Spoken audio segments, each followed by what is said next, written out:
Hello, ladies and gentlemen, and welcome to another exciting episode of Loss of Lieutenant. Tonight, we return to the return of the Lost Sectorials, which means it's part 2, part Trey. We are covering the final 3 Sectorials that we didn't touch last episode, which will be StarCo, it'll be Caledonia, and it will be Acontecimento. Tonight, I am joined by fellow host Jacob. Hey! And returning half host, half guest, some kind of blend. I think we want to keep him close so we can leech off of him. It's Infinity the Dante. Hello, everyone. Excited to be here to talk about StarCo and redeem myself from my StarCo video because I missed something pretty big, but we'll get to that later. I'm very happy to be here once again. Did you get flamed by the niche hardcore StarCo community? Yeah, I did. I did not. There was one unit I did not pay attention to and just glanced over, and it was maybe the most important one. So that was. So that wasn't awesome. 2 people worldwide were just like blowing up your comment section. No, there was one guy. Actually, no, I shouldn't go too deep, but like I was getting spit roasted in the comments, dude. Crazy. Nice. All right, before we go on, you might have seen it on Facebook, but we're announcing it first time in an episode. We are now officially partnered with Baron of Dice. Baron of Dice, as you guys know, make lovely sets of Infinity dice, and I think they are either the only one or one of the only companies that make dedicated sets of Infinity dice. Yeah. So if you'd like to get your hands on 6 lovely themed Infinity dice, head over to Baron of Dice, use code LOSS, and you'll get 5% off at the checkout. Nice. I mean, I won a set of Baron of Dice at some tournament. Retired my old dice, used them, and they've been treating me very well. Yeah, as you can attest to from Thursday, Tristan, where I would not roll underneath like 13. Oh, sorry, above 13, which is great. You just roll 13s. I'm like, cool. You're on 14, sure, but I have to beat the 13.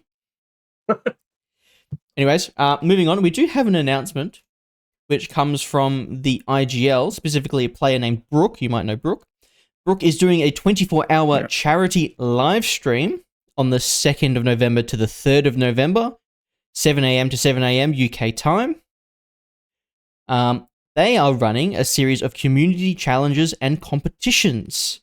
One of those will be player participation, so they're looking for players to play games throughout the 24 hours. One of those will be a painting challenge. Submit your best painted model for a chance to win. I'm assuming the models have to be painted in the 24 hours? Don't know. Mission design. That would be impressive. I think it would be pretty cool. This one's really interesting. Mission design competition. Create and submit custom Infinity missions. Make it balanced. Make it enjoyable. Make it like the old Diaphos missions. Make it really cool. ITS 17 has already blown the lid off everything, so you can kind of do whatever you want. And the community will vote for the winner during the stream, which is really interesting. There will be prizes for both the painting and the mission design competitions. They are looking to support and raise awareness for Mind. So hopefully it will be an amazing event. It is on the 2nd of November, if I didn't mention that before, so you have about a week until that happens. Yeah. All right. Jacob, my friend, you are up first with the Scots. I wish I was better at accents. I'm not going to do it because I don't want to offend too many people. Go on. All I know was fat bastard. Go on. Go on. No, I'm on Jacob's side here, to be honest. No. If there's one type of people I don't want to piss off is Scottish people with bad Scottish accents. I thought Scottish people love bad Scottish accents. Well, they speak them all the time. I'm half Scottish. I'm giving you the Scot card. I'm letting you do the accent. Just for now. Kevin can Fuck message Kevin. me on Facebook. Fuck Kevin. If he gives me the Scots card, No. Come on. Oh fuck! No, I can't. Just say the I've name hyped of it the up too much now. sectorial, and we'll let you go. Yeah, do it. I can't even think of how to do one now. Caledonia You don't need to think. Highlander Caledonia Army. Highlander Army. I don't know. It's That was Austrian. That was Arnold 100% Schwarzenegger. Fuck off! I knew I'd fuck it up. I'm a big fuck off werewolf. Oh my god. Yeah. But Get yeah, to the robot doggy. Caledonian Get to the Highlander armor. is back, and I'm so glad because I only ever really got to put them on the board in the competition once. So I'm glad that CB Listen brought them back. As far as units lost from their old sectorial, they have lost nothing, which is awesome. They have also gained Armand Lemut, which is the Toha sniper mercenary guy. They gained the Beast Hunter, and like everyone, they gained the Satcher. Beast Hunter is a nice thing to add, mainly because A, you've got Wallace, so you can make him regular. And B, it's like another interesting camo melee thing to put in the middle. Funnily enough, potentially a bit expensive for CHA, but we'll get into it. Okay, that's a take. Well, compared to like the other units that they have. So, changes to the fire teams. The volunteer fire team has been expanded to include both the Beast Hunter and Denma, which, not Denma, but Beast Hunter seems to be kind of a theme throughout some of the Ariadna sectorials. You can just sort of throw them into a fire team. The Scots Guard have been given the ability to link with war drivers, as well as sort of the way that they will link and they work has been changed. Greys and Mormers teams have been folded together, so there used to be two separate teams, Greys being their own team, Mormers being their own team. It's now just, I think it's just a Mormer team now. But the Greys do have like the star asterisks where like they're needed for the team. They're also now linkable with Scots Guard, which is awesome, and Wolvers are now also linkable with Scots Guards. Would you like to explain for people who don't necessarily know why linking a war driver is so important, why it is so important? Yeah, so war drivers give Ariadna in general, but at the very least CHA, give them disco ballers, which means you've got what BS? I imagine it's got to be BS11, surely. They are BS11. Yeah, so BS11 war drivers being disposable, that could be a bit dodgy. Being able to put that on special dice is nice. Yep. I feel bad now. Why? Why do you feel bad? About my accent. It was so bad. I just flubbed it. Just, it was a great Arnold Schwarzenegger It was a impression, great man. Arnold Schwarzenegger, Jacob. Great at Arnold Schwarzenegger. All I can do is fat bastard. That's it. And probably like one line. I don't even think I could do like William Wallace saying freedom without it fucking it up. Sorry. Yeah, so it gives you the linkable disco ballers, which is huge. Obviously, it also gives you the reason to take a hacker and Ariadna, which allows you to, as far as classifiers go, as well as just like spotlighting and isolating and total possession and all that sort of thing. It gives you an actual reason to be bothered with a war driver who is not horribly expensive, 14 points and no SWC. You just pulled that out of your ass because it's completely wrong. It is 16 points for the disco baller and 1 SWC. Okay, wrong. Oops, you're right. I had the wrong faction open. And is it still a zero pain hacker when it's a disco baller? Yes. Yep. It is. Okay. Yeah, so it's still a zero pain, and Sixth Sense is pretty huge. The ability to sort of not be bushwhacked. There are some nomad factions that don't get Sixth Sense hackers, and Ariadna's getting Sixth Sense hackers. So, look out, I guess. Look out, nomads. Look out, nomads. It's going to see you coming through the network and then do nothing. zero pain. Don't hurt me. Especially for CHA, there can be a reason really to take this hacker, and it's sort of what Isabel has got as their second profile now. I don't know about you Um, guys. I almost feel like the war driver is an auto include. Yeah, I mean, a lot of Ariadne factions just get so shit on by a single MSV. I think, Yeah. and especially Caledonia Highlander Army, where you want to just be rushing cunts. You know, I think that's a pretty solid take. You're lucky with Caledonia is you kind of got some answers to not necessarily care about an MSV, in that you can sort of charge it, kind of. But yeah, taking that war driver is, I would say, pretty high on your list, especially because you can compensate for, I don't know, maybe looking at him and thinking he's a bit expensive with a ton of things that the Caledonias have in terms of cheap units.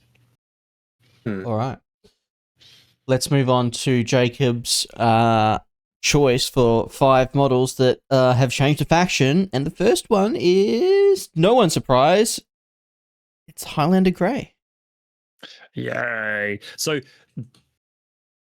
I'm going to stick to what I'm best known for. Back in the day, Highlander Greys were sort of just everywhere in your army. They're still much the same, but they have gained Berserk, immunity to Immobilize B, which one's Immobilize B? It's the Carbonite -3/1. Right. So the main thing is, so like EM, you don't deal with, in this case, you don't deal with EM at all because you don't have to worry about being isolated or immobilized by them. Combination of Warhorse and immunity in B makes them completely impervious to EM and hacking altogether. Yeah. Other than that, they're still the same in terms of the extra damage, the courage, the dogged, the frenzy. And the immunity to shock. I think they all had in their last iterations. They still fulfill their role as like a cheap BS13 platform that can get a ton of T2 in terms of a rifle, in terms of a T2 +1 burst boarding shotgun, as well as having grenades and smoke. It's probably one of the biggest things is they're like a semi-tough smoke thrower that can link with a bunch of other, like, can go into a bunch of other link teams. So you've got this unit that can do really nice smoke, but once you get up close, can dish out a ton of damage. That T2 boarding shotgun, I mean, within 16 inches, or even take it onto the 0 range band, is scary as fuck. Especially if you're in a fire team, you've got 3 dice plus a special die. Yep. Yeah, I mean, that can just take out a Remprez tag in one order, like straight off the table. Yeah, and they are so cheap that you don't have to be too worried about potentially just berserking them into something. You know, a 20-point guy runs into, a 40-point HI, goes into melee, maybe crits or something like that, or and does its damage. Maybe they both die. He dies to a flamethrower or something. And you can trade up really easily with the Highlander Greys.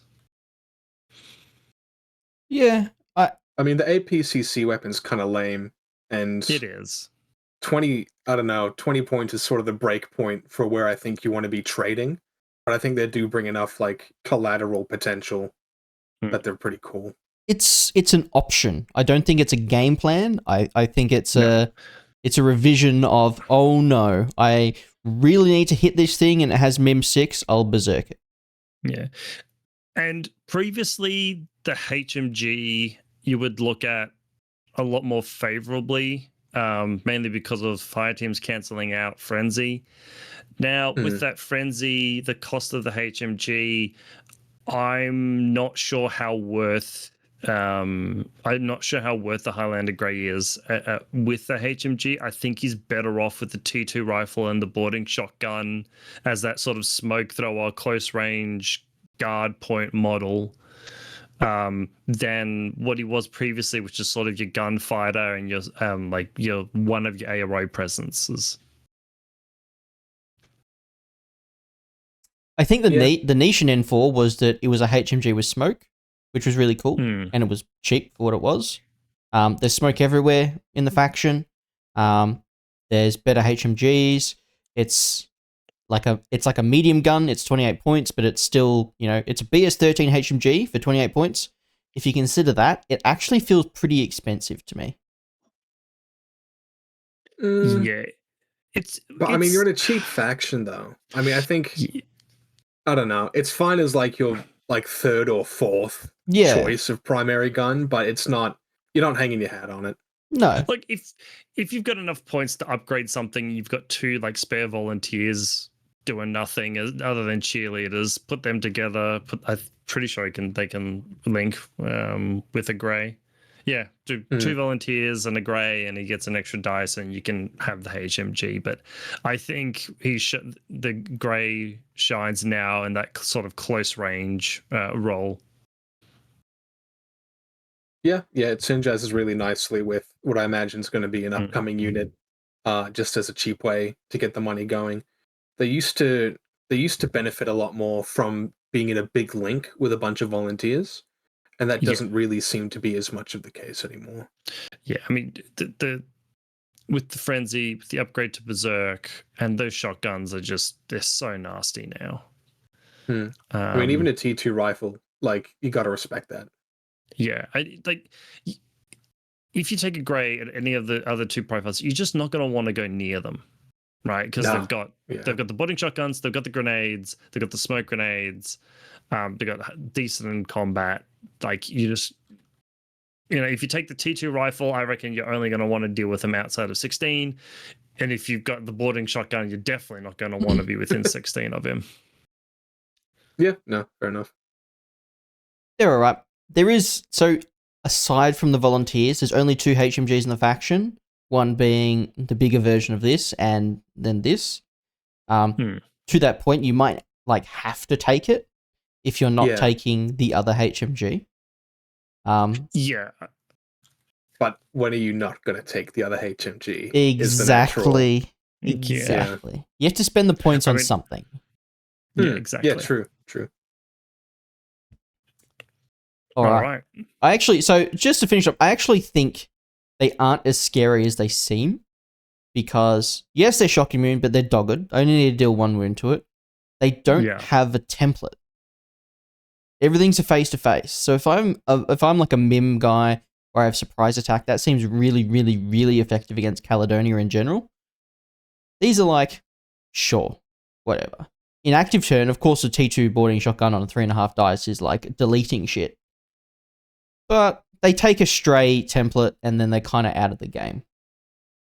Yeah, they certainly changed sort of their role that they used to be. They are now sort of a glue for a fire team where there's the actual star is a different model. Yeah, but they're still a very nice synergy piece. Yeah. The biggest thing is the keywords they've gained, which I'll talk about a little with a different model. All right. Let's move on to, I think it's not the big boy. It's not the big boy. No, I've saved the, I think, best to last. All right. Wolvers. Back in their previous iteration were not good enough for how much they cost, and I can never really find an excuse to take them. It was a fun idea, but it was also the problem also is that they were 4-4. The way the fire teams works, you just couldn't make the Wolvers really work in previous editions. Now, however, while I'll start with saying they have got a little bit more expensive than they were in N4. What they've gained for that expense, I think, is huge. So, firstly, they can duo, which means you only need to take 2 Wolvers to get pretty much the maximum amount of benefit you're going to want out of them, which is just the extra burst. They've become 6-2. And their martial arts 1 has been upgraded to martial arts 3. They've gained discover 6, and now they've got +1 burst grenades. I just think for something to go and control the mid board, or I mean, with this particular ITS season, crossing lines. I'm trying to think of what the other one was with the room. Not so much corporate appropriation. That's the one. It's the one weird thing about everything sounds CHA. the same now. Actually, don't have a huge amount of anti-material weapons. What's it called, Dante? Well, I mean, you can still grab like a D charge out of the panoply for free, and just berserk +3 into the panoply. You know, who gives a shit about the next 6? You can berserk flat. You're happy because all your mods cancel out. Oh yeah, true. But you can berserk into it, yes.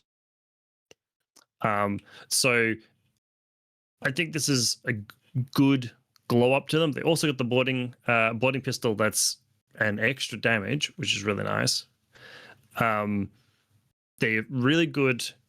They're now a lot quicker than they used to be. They are really good in melee. That Berserk, Natural Born Warrior, and Martial Arts 3 is huge. When you're doing them, it does mean that if you can manage to get both of them to see the target at the same time, they can both Berserk into that target, and you get the extra burst and all that. Bit of a lame CC weapon, though. It AP is plus shock. AP plus shock. It is, admittedly, but I think it does. I think a lot of CHA's sort of thing is to get things in melee and keep them there.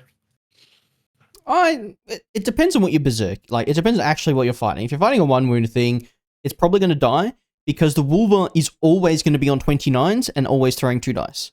So it's it's going to crit like, what, 65% of the time, like, even against other martial artists. So, you know, one time out of 2 it's going to crit. Like, against it, like a good martial artist, it's there. It gets there. It keeps them in melee, right? And that's why it's nice that you can duo these guys. Is that you can get that actual extra burst. So crit, extra burst, extra half burst from martial arts 3. Hopefully that can tip the scales for you. Yeah. It's just that, like, the biggest thing is the 6-2 movement. They used to be 4-4 and they were just so fucking slow. Yeah.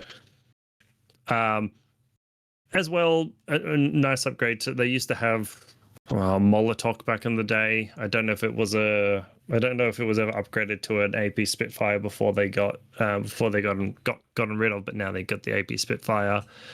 The 30-point one is really nice with a heavy shotgun, and the Panzerfaust means at least you've got something that can actually like reach out to sort of HMG ranges. They're not terrible shots, they're not great shots, they're only BS12, but that's not really the point of them. The Discover +6 is a nice little addition. It means that they're sort of sniffing things out. It does also mean that it's Discover regardless of whether it's a camo token or a impersonation marker. Not that you're dealing with impersonation markers too much. It does mean that, you know, if you're close enough and outside of cover, you're discovering on 19s, you know, take into account like basic mimetism. Yeah, and I mean, I could see you maybe trying to put together the keywords to get pure Haris of these guys to then get another +3 to discover and a dodge bonus, because you are a unit who does want to move dodge with the extra 2 inches on the dodge. Yeah, the expense is difficult at that point. Unfortunately, any of the other wild cards that have the Wolver keyword are not much cheaper because unfortunately it's either Wallace or it's First Strike. It's Caden. Yep. I think Caden's a good pick if you really do want to go deep on the CC. Yeah. Caden is just a upgraded Wolver. The T2 boarding shotgun. The way his melee works is a little bit sort of different. He's got worse martial arts, but he's got better berserk, and he's got like an actual extra burst instead of like a martial arts burst. He's worse and reactive, but he's better if he's berserking. But it does mean that if you take the 30-point Wolver and Caden, you've got a Panzerfaust and a Flammenspeer, so you've at least got 2 disposable weapons that can reach out and are kind of scary, both of them. I always think twice when someone says like, "I've got a Flamen Spear." I was like, "Oh crap, I don't really want to deal with that right now." Yeah. And I almost never want to deal with a Panzerfaust, but I can't tell you how many times I've been like, "All right, I guess I'm just fighting this Panzerfaust." Mm. No, I do really like what you mentioned with crossing lines, just having those grenades on such high numbers. I mean, yes, that's not unique to Wolvers in the faction, but I think that's a very good niche with Climbing Plus, where you can get them on the table and have some good effect. I think that they're the ones with the highest potential burst on grenades with the fizz that they've got, because that is fizz 14 on 17s if they're out of cover sort of thing. It's scary just to have those many grenades coming at you. Do we actually give a shit about the grenades if they have shotguns? I do. No, I love me and Specfire grenades, man. Yeah, I was going to say in Specfire on 14s that's pretty big. Well, they're spec firing on 11s. Like, sure, crossing lines, you spec fire grenades, cool, whatever. That's a great way to waste your entire order pool and kill like 2 things. You say that, but obviously as high potential, but I think you'd be better off just rounding the corner, doing one fight with the shotgun, and then berserking the shit out of whatever you see. Yeah, and you've got Climbing Plus as well, which adds to what you're saying, but it's just about having that potential. Yeah, so they can actually also berserk things on like small rooftops as well. Yeah. Which is cool. Which is very cool. But yeah, so a good glow up. They're still a little bit, I guess, complicated to use, but they're not the worst. Yeah. Kevin, so Kevin and I are having a debate in chat about whether a Wolver or Caden is better. I think Caden's better purely for the fact that he has better weapons in general. Yeah, it's hard to pass them out. I suppose it's a different toolkit. He's trading regular grenades plus 1 burst for EM grenades plus 1 burst, which I think are infinitely more valuable. A T2 boarding shotgun is better than a heavy shotgun. A Flamen Spear is worse than a Panzerfaust, I think, in general. Yeah, I think so. The martial arts is weird. Like, he has MA1 instead of MA3, but he has +1 burst and berserk +6. So he's you're not really using him to lock stuff in CC because he doesn't get 2 bursts in reactive. He doesn't get the +6 in reactive, so he's worse significantly in reactive. It's a weird way of making essentially a martial arts for Wolver. If you put all the bonuses together, it's essentially the same as martial arts 4. But only when you declare berserk. Yes. Yeah. I think that's fine. Like, he's Fizz 14. Like, he can dodge around a corner and berserk something. And if he can't, he's Vita 2. So he can tank a shot and then berserk something. Like, I think it's fine. I do think Caden is better. And he is the same cost, I think. I think he's 30 points. Yeah. I think there's more synergy if you're putting together, like, the AP Spitfire and Caden. Because you get the regular grenades with the AP Spitty. Caden brings the EM. And you've got more of a diversity of a toolkit within the kind of links you'll be building. Yeah. And I think you can't really ignore the fact that, sure, EM grenades may not actually kill some things, but sometimes just shutting it down is enough. You just brick it and then berserk it. Yeah, exactly. And just beat the crap out of it with a T2 CCW. Yeah, exactly. So I think I personally honestly feel like even just taking the heavy shotgun Panzerfaust and Caden is just a great 60-point duo to throw at somebody. Potentially. A lot of money. It's a lot of money. A lot of money for burst 1.5. A lot of money, little range weapons. All right, Jacob. You've gone off the rails. You've put Wolf as number 2, so I have no idea what's coming up next. Oh, it's a Scots Guard. Yeah. Scots Guard. So Scots Guard have pretty much changed their role. They used to be sort of this weird, really expensive medium infantry linkable or camo just unit. It was just very difficult to sort of figure them out when they were in Cosmoflot, and it was the same when you had CHA. Now they've become sort of like this really neat fire team glue.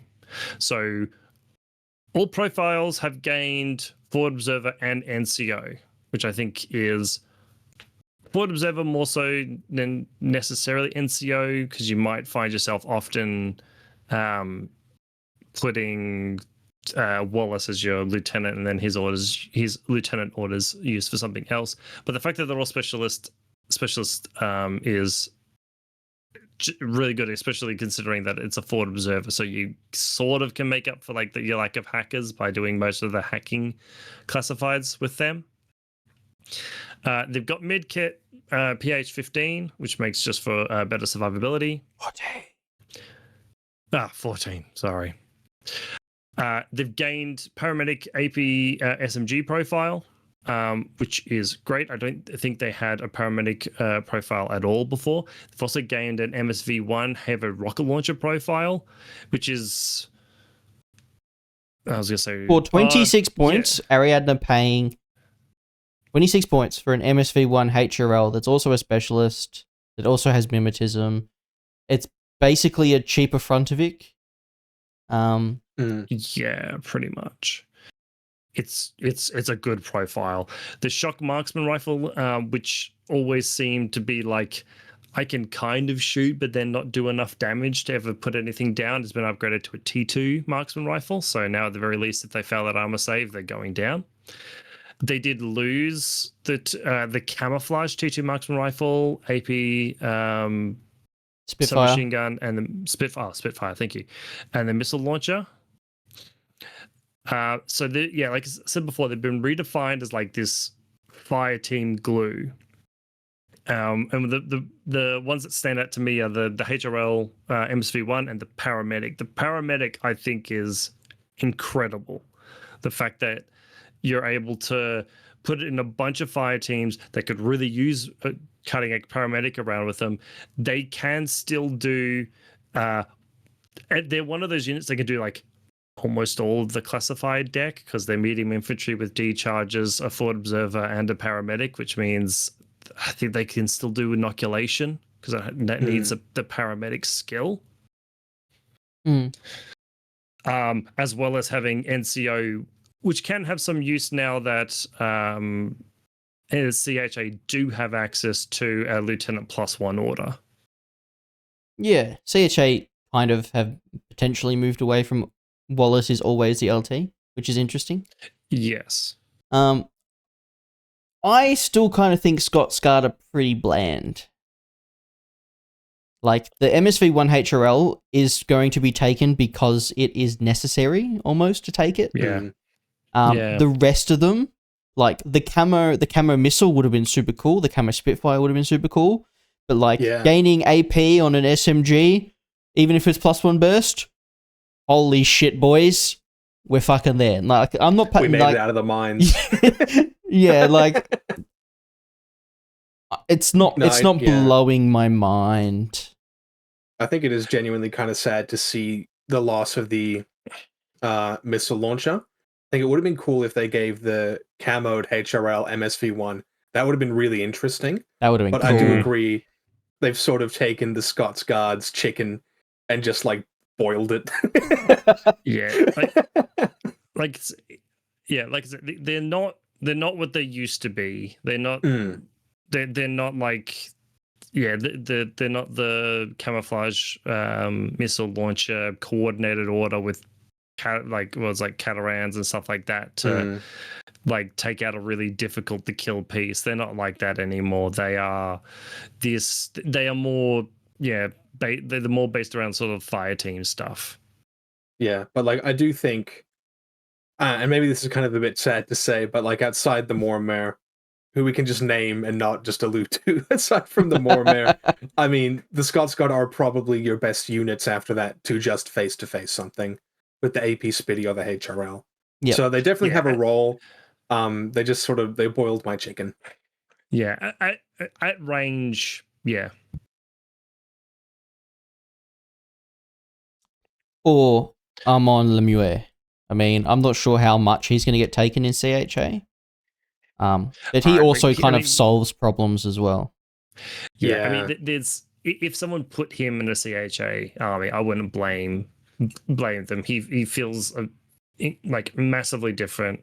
Like I have MSV1, I have mimetism. I'm a total wild card as far as CHA goes, but you weren't expecting him. I think you probably need to take the Scots Guard, HRL, MSV1, or Armand in each list. So which one of those you take, it's up to you. Yeah.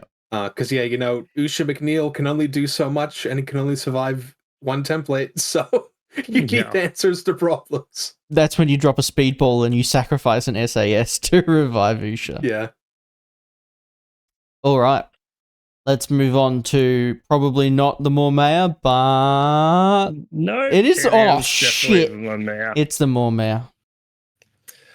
So, again, Old Man Corner. Back in the day, Mormares were a very interesting unit in the fact that they were this really high armor, heavy infantry, but were seen as kind of fragile because they only had Dogged. Well, that's not the case anymore. So they gained, in this new edition, they gained BS attack -3, immunity to armor, immunity to like armor effects, immunity to immobilization, attack aware, or lieutenant +1 order, and no wounding incapacitation. So they've got an upgrade from Dogged to no wound incapacitation. So they are now in line with every other not battle ravaged or whatever pseudo heavy infantry in Ariadna. They've still retained their +2 damage BS, +2 damage AP BS attacks, which means they have, I think, the most damaging ranged weapon in the game. Yes, by landmile. Right, with a damage 17 AP HMG. PS3. Oh, yeah. PS3, you're all right. You beat the Gecko by 1 point. Yes. Oh, no. The Gecko also has a PS3 Mark 12. Yeah, but it's not AP. It's not AP. You already get the marksman rifle, which is AP, and then it's PS5. Not as high damage. Yeah. They continue their role as being a sort of a super dangerous, as far as consequence goes, gunfighter for your CHA. I was going to say there's something about the X-Visor, but the X-Visor was always there. The great thing now is that they can very easily pull a paramedic with them in the Scots Guard and a specialist. So often I think you're going to see is that the Mormare is going to cut along 2 people to do things other than gunfighting at long range. Scots Guard to do objectives, potentially also utilizing the Scots Guard's NCO to keep the link alive. Link together while you're moving with the lieutenant orders, or of course you just use the tactical awareness, as well as being a specialist. And then you've got probably the grey to do sort of your close range point defense, as well as providing some smoke. The keywords are nice. So the Highlander Grey as well as Isabel McGregor have been given the Mormare keyword. So you can get a pure 3-man link, I suppose, really easily with 2 specialists, a hacker, T2 rifle, T2 boarding shotgun rifle, and a AP PS3 HMG. So it's a very scary 3-person link that can do pretty much everything that you probably need them, except for maybe survive. Because unfortunately, except for fight a Swiss Guard or a cutter or yeah. I mean, I don't know. That's why you've got other things in the faction to punch things. That's true. These guys are cracked, and you can't play CHA and not take them. Like, Yeah, I mean, look, if you don't take them, you've certainly got a different plan in mind. I don't. Yeah. It's probably not a good one.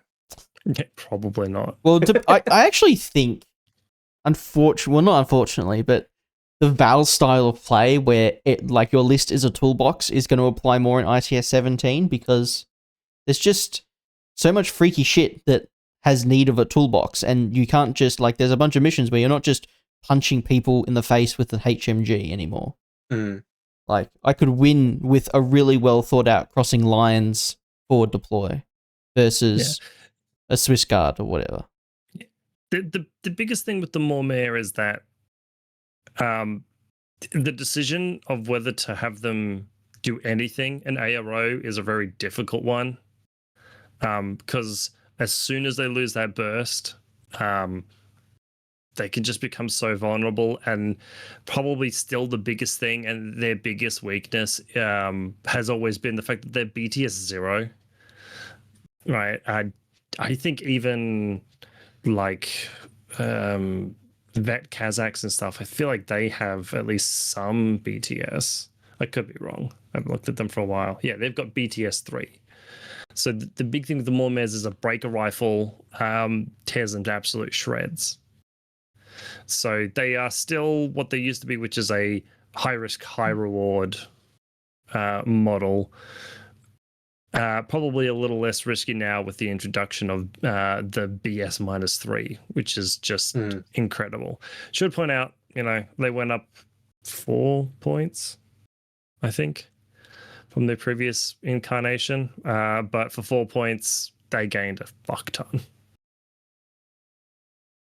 They aren't cheap, and they can almost anchor a list sometimes to the point where if you kill it and your opponent's other guns are a Scots Guard and a Grey, Impossible. you go, a Scots Guard's great, but it's still like it's a BS 13 Mim 3 dude, which pretty much every 12. faction has. BS 12 Mim 3 dude, which pretty much every faction can deal with nowadays. And a Grey's just a BS 13 dude. So I think you have to be careful with him, and you really you have to apply that risk assessment of going, if this goes wrong, what's my reply to this? And if it's I don't have anything, either pray that your dice roll really well or potentially try and swing it more in your favor. Yeah, it's still the sort of thing of you got to look at a problem and go, is my Mormare really the best thing for this particular fight?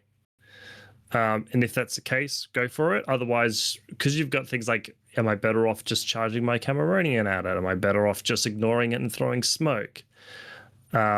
He's really there for fighting things, I'd say, mimetism -3 at most, or out of range, mimetism -6, and hopefully you can dice them, but that's about it.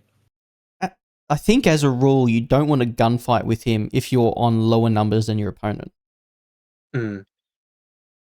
Yeah, unless you're desperate. Yeah, I'd agree with that. Unless you're desperate, but I mean, if you're desperate, then your Mormare is probably dead.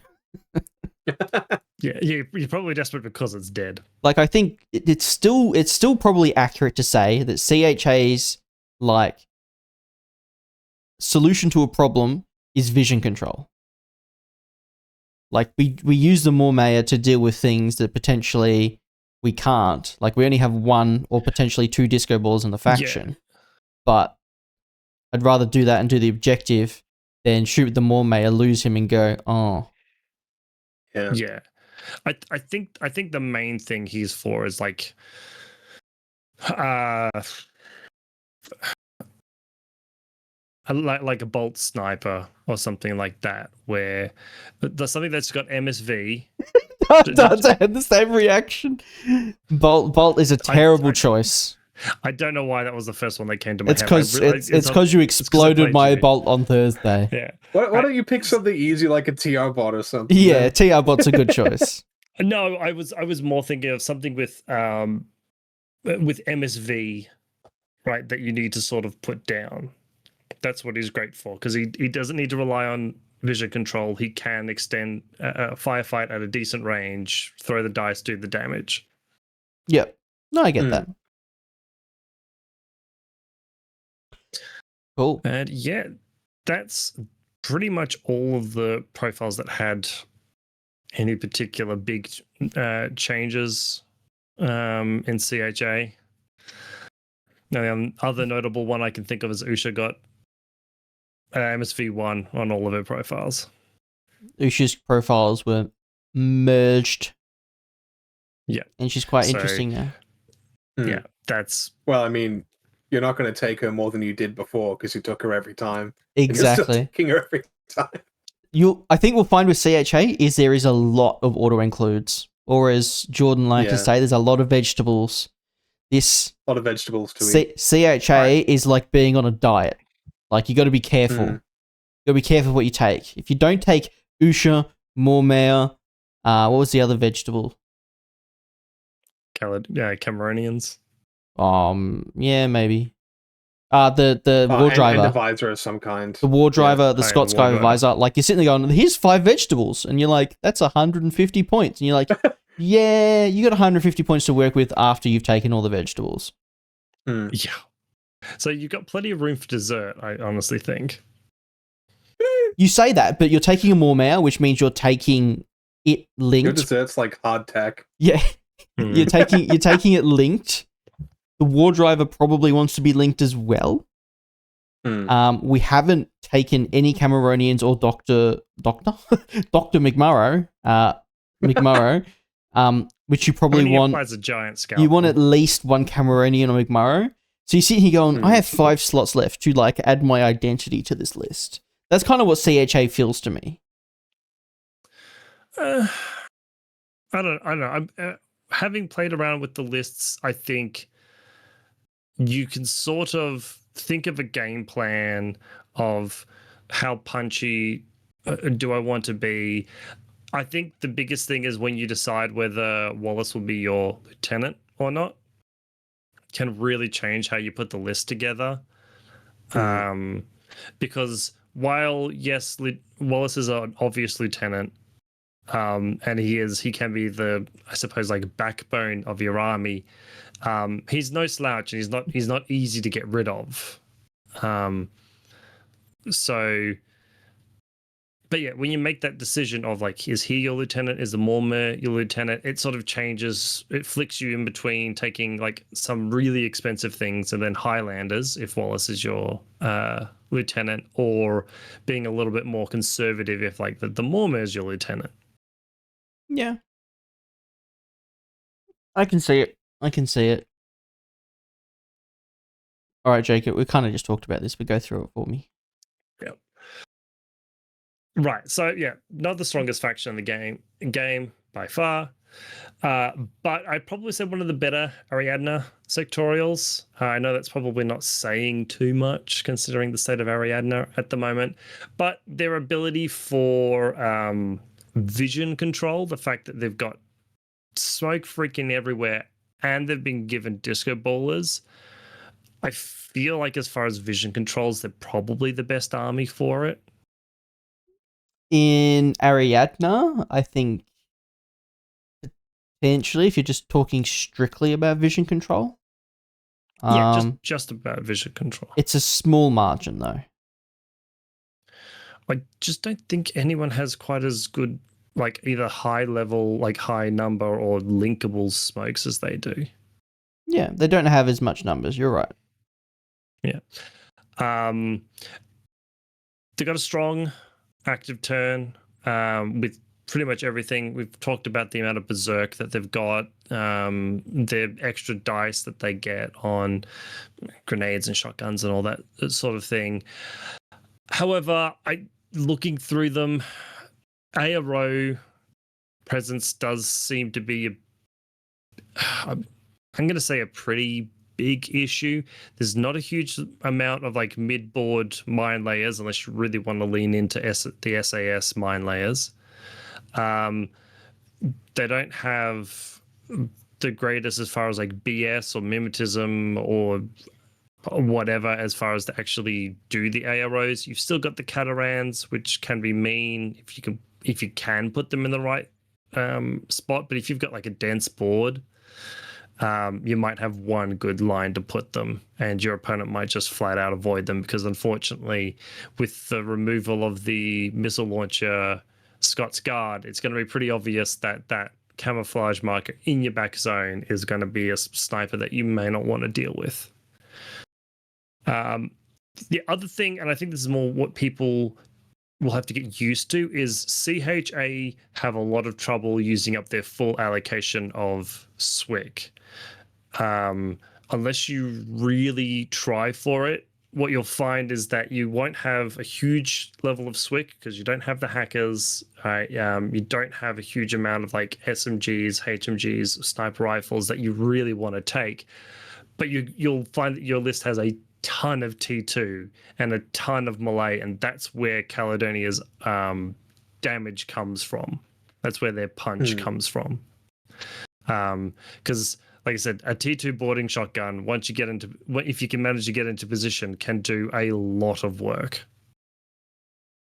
Yep. And I think it's kind of maybe a new to intermediate player fallacy that you have to use all your SWIC. You definitely don't have to use all your SWIC. Like, don't sacrifice aspects of your list to try and fit a third Mormea HMG or something silly. You don't need to do it. It's not worth having 6 volunteers to fill out your SWIC. Yeah. All right, we have your sample list, Jacob, which you've carefully curated. I was fretting over this. Oh my god, it's hideous. It's almost as bad as your accent. I'm joking. So this one is looking a little bit more towards doing like a classified mission. If you want more dogs and stuff like that, if you want more dogs and stuff like that, take Wallace, spam dogs. So we have in list 1, we have in group 1, we have a Mormare Lieutenant +1 order, Scots Guard FTO paramedic, and a Highlander grade T2 boarding shotgun. We then have 2 SAS forward observers and Usha McNeil, 2 tractor mules, which are more important than they seem, and McMurrow. In the next group, you have a Scots Guard FTO AP Spitfire, Isabel McGregor chain of command, and the Ward driver disco balls. Ward driver with disco ballers, Denman McConnelly, the 112 motorized, and a Highlander free balling Highlander rifle. Yeah, free balling. So in this list, you've got your Harris for gunfighting, or anyway, you've got your 3-man team for gunfighting, and your Mormare, who also is able to leverage the 2 orders that he has as a lieutenant with the Scots Guard as the link team leader. You've got Smoke in that team. You got the Panzerfaust for ARO as well. Probably more likely to put the Scots Guard up for ARO than the Mormare. Completely depends. Yeah, it depends on the situation. But at the very least, if the Scots Guard dies, the team is still a 2-man pure with the Highlander Grey and the Mormare. SAS is for the mid board, can be sort of played around to have like the mine layer if that's more your flavor. Usha McNeil, because she's still pretty good, can do most of your I just wish she didn't have frenzy. And then you've got McMurrow to go up and run and throw smoke and just be a general nuisance. The 2 tractor mules are there so that you can spread out your baggage to reload from the second group, that war driver with the disco ballers. If your opponent has an MSV something or other, that's a real problem. Fucking multi-sniper rifle. You need to make sure that you have those disco ballers there to put up in their face. And as I showed to myself on Thursday, failing a even BS 14 disco baller on 2 dice is a very real reality and very frustrating. You've then got the Scots Guard AP Spitfire just to do some sort of backup gunfighting, Mimetism BS12's nice. Isabel McGregor to do the chain of command because I'm a big baby and wouldn't want to take a Mormare lieutenant without the chain of command. Bitch boy. Denver Connolly, Denver Connolly, the Highlander to do some more like impetuous smoke stuff, and the motorized there to go up and do again more smoke and to do any sort of objectives you need to do in the mid board. As far as HVTs are involved. I'm going to make a suggestion. I know you're not going to like it. So that Scots Guard needs to be the HRL one. Sure. That 112 needs to be a Cameronian. You've already got a paramedic. Yeah, when I was looking at this list, I was like, that 112 can be dropped by 1 point and become a Cameronian. And yeah, the Scots Guard changed it to the HRL. Yeah. But Probably I mean, it would be better in ARO.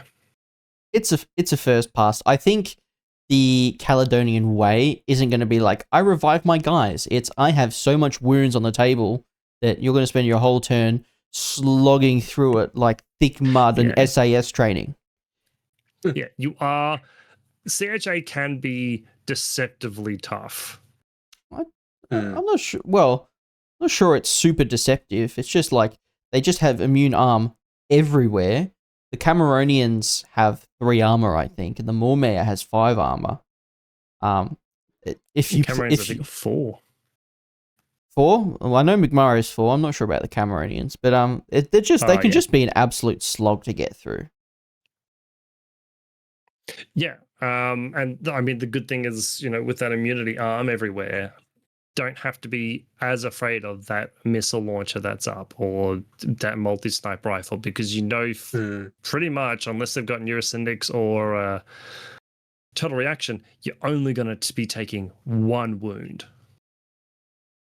Yep. Any thoughts, Dante? I mean, yeah, look, I think it's sort of a weird case where, again, you can be pretty confident you're just going to take 1 wound. You've got a fair bit of that no wound incap in the faction as well, which synergizes pretty well with the current state of Speedball as well, because you do kind of have the effect of where you can get yourself back to your full capability, eliminate that risk state just because of how no wound incapacitation impacts. I think, you're still a very similar faction to what you used to be. You've got the same challenges, but I think you've got some new solutions, especially really with the disco ball, and having that kind of MSV1 on Usha full time, I think is really nice. Yep. I don't think Frenzy's a problem on Usha because I think she's meant to die. Yeah, that's my sort of feeling. As I think Usha pops out when she can do an objective, and then you just keep going with her until she's dead. Yeah, the objective is a burst 5 assault pistol. Yeah. All right, let's move on to what everyone in the chat is waiting for, and by that we mean the 2 StarCo players in Australia. I just spoiled it. It's StarCo. Woo! Welcome back, StarCo. Number 1 faction in Infinity the game. You left in D tier. You came back in D tier. Hey, could be top of D or low C. Actually, don't we rated them in C tier, and now they're D tier, and it's Rob, so confirmed. Fine. All right, Smarty pants Rob being so smart. I don't remember. Was StarCo just brought out for Outrage? Fuck no, it was way before Outrage. Oh, cool.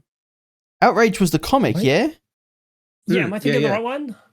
Bro, there was a Nauf model before Outrage. I'm pretty sure. It is Outrage, yeah. Yeah. Pretty sure. I think Emily existed before Outrage. I think she did. I don't think it matters. I don't, but I think Kevin's about to tell us we're all idiots and we're all wrong somehow. All right, Dante, take us away. All right, so you gained a Sacha, just like everybody else, otherwise no major, I love it. Units. Yeah, I mean, I love it too.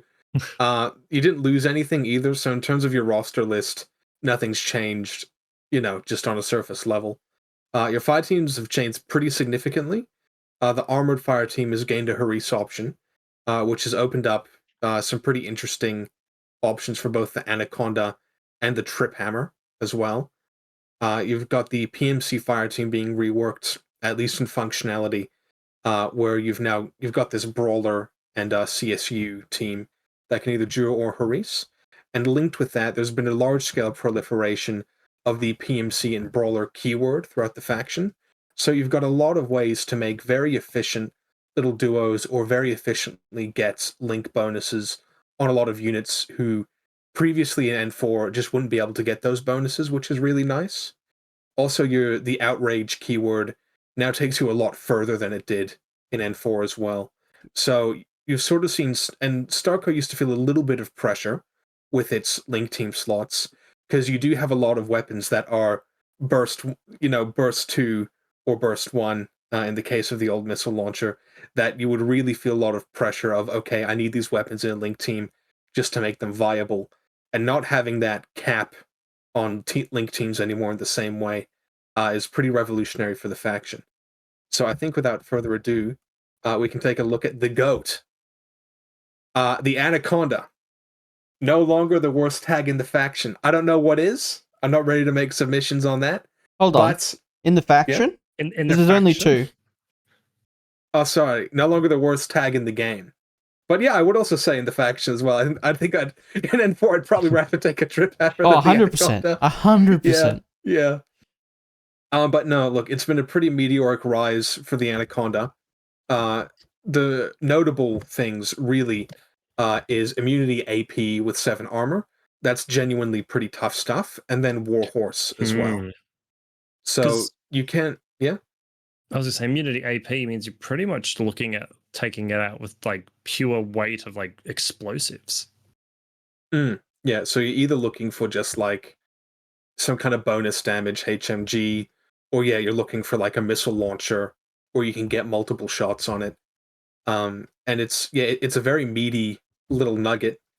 And the operator's gotten a hell of a lot better as well. But we might get to that in a moment. So you're a very resilient tag. As you said, immunity AP means that you're really going to need a lot of juice to take it down. Most lists are going to be packing, some kind of AP, HMG, or Spitfire to deal with heavier armor. But with the Anaconda, you're still going to be saving on like 14 or 15 with a lot of those weapons, which is crazy. 15 or 16. 14 against tags, other tag weapons, which is still great. And then like 15s against AP HMGs and 16s against AP Spitfires or Panzerfausts or anything like that. Still a 50-50 against the Mormare. Yeah, another Mormare dub. No, it's not. It's 13s, you doofus. If you're out of cover, but, whatever. Anyway, so that's nice and juicy. So you've got a big boost in how durable the unit is, which is very important when you're looking at an escape system tag, where escape system has generally been a pretty big downside. But we've seen a pretty hard pivot towards trying to actually add more durability to make it not such a piece of shit rule, which is really awesome. You've got sort of these reworked weapon options. You've still got kind of your main weapons intact, being the AP Spitty and the HMG. But the AP Spitty, it's picked up a beautiful +1 burst heavy flamethrower. And, a template's great, but they can let you down. So having that extra chance just to fail, especially with continuous damage, is pretty big. And an AP Thunderbolt as well, which it's only burst 2, but you do have a Haris option. And it's a nice option just to kind of get that stopgap until you start really hitting with the chunks with the AP Spitfire. And then for the HMG, you've got a light shotgun +2 burst, which is, if nothing else, it's funny. And then a Panzerfaust, which, it's not bad if you want to swing it out as an ARO piece. It's pretty tough as an ARO piece. I wouldn't fault you for, taking a corner with it. But really, I think in StarCo, you're really mainly looking at the AP Spitfire. Aside from the Riot Girl Spitty, who's sort of suffered a bit from like minor enshittification with how frenzies kind of popped up and worked. Having that really meaty, just midfield brawler is a niche that StarCo can only really meet with the Anaconda. So Dante and I were talking about this a couple of weeks ago, I think, and the idea that we discussed was absolutely hilarious, which is you have an Anaconda on ARO on like the highest piece of terrain in your DZ. It throws 2 Thunderbolt shots at stuff, and it just has 10 armor all the time. So it just doesn't die. Thunderbolts have a 0 range band past 32, so it's always going to be on like 10s or at worst like 7s. They can waste time shooting at it with like a MIM 6 piece, but even like a regular HMG, you're still saving on 15s. Like, he's a total nugget. And the ability, like, you can harass this dude for 26 points or 27 points, 26 or 27, I can't remember. But basically, like, he's throwing 2 dice in ARO. It's so funny, and it's such a weird way to play a tag, but I kind of love it. I mean, you remember just my bloody Stig at BCB, and this guy's immune to armor. That's AP. Yes. That Thunderbolt AP is a really interesting addition to him, because you're right, it does give him such a good like a longer range ARO shot, and then he's got close-up support with the flamethrower, so he's really got every range band covered, doesn't he? Yeah, he doesn't have, well, yeah, to a degree. I mean, yeah, okay. Yeah. I mean, look, he's still an Anaconda. Yeah. I also do like when you were talking about the operator. That is a really nice operator. Yeah, so the op picked up Mimneg 3 as the main thing, and also a boarding pistol, which is quite nice. But it is funny, the operator comes out, it's suddenly, somewhat better at gunfighting than the base Anaconda, and is on a small enough base size to then be able to just like go prone and hide somewhere and be a pain later. So in terms of an operator, I think the design from CB in improving the operators themselves has also come to the Anaconda, which is great. And I can't really think of one off the top of my head. Is it like one of the few tags that has Warhorse? It's one of the few, yes, but the Ulhan also has Warhorse. And obviously thank you, Tristan. the Morat tags as well will have Warhorse. Oh yeah, well they'll have Warhorse, but yeah, that's a pretty unique sort of thing, I guess. Really, outside of Morats, the fact that it's just immune to isolation. Yes, which is absolutely. Which is, now I think about it, the one it's probably more concerned about, because that's the half BTS one. Yeah, and the most common way you are going to get your Haris bonus on the Anaconda is with a digger and a brawler. Yep. Because the digger has the brawler keyword. So what you'll usually be taking the brawler engineer who's got a deactivator. So you're very happy just to run up the field with that team. The brawler can deactivate any repeaters kind of heading up into the midfield, or can fix Carbonite off it if it gets hit with an EM weapon. So it's I guess part of the Anaconda is the link team it's going to be in, and it's a very high synergy link team that can get quite a lot done. Yeah. Well, it's also it's really interesting, because if you go second, you pop that harassed Anaconda on ARO, it takes your opponent 8 or 9 orders to kill it. The guy pops out, and now you still have a harass of an engineer, a close assault with templates, and a Spitfire, like a MIM 3 specialist Spitfire with Tackaware and Warhorse, that you now have in your turn to go do stuff with. Yeah, so I think, the Anaconda's genuinely got a lot of play in active and reactive. I managed to get it on the table a few weeks ago against Vanilla 012, and my opponent sort of made a run on it, and kind of after it got there, he ran through the math and went, oh wait, actually there's not a chance I'm going to do fucking anything to this. So we just rolled back the whole attack run, because it was just like, there's no result from this. Yeah. Yep. Was Yeah, was it's that awesome. was that with the brawler and the digger? Yeah, it was. Paris? So that was with just the cheap digger. So you still bring a template, good CC, and kind of something more disposable if your anaconda's looking a bit worse for wear. And Yeah. then just the brawler engineer who can deactivate repeaters and fix them as they go. Yeah, so like it's one of those things where if you're like 5 orders, got to do some movement and stuff before I get it, I get like 2 orders to attack it. It's not worth it on the anaconda because more than likely you're not going to do anything to it, and then if you do anything, you've got an engineer right there to go fix. It might not Yeah, even be worth it if you have Hmm. 5 orders to shoot at it. Yeah, Yeah, potentially on potentially on what gun you have. Yeah, absolutely. yeah.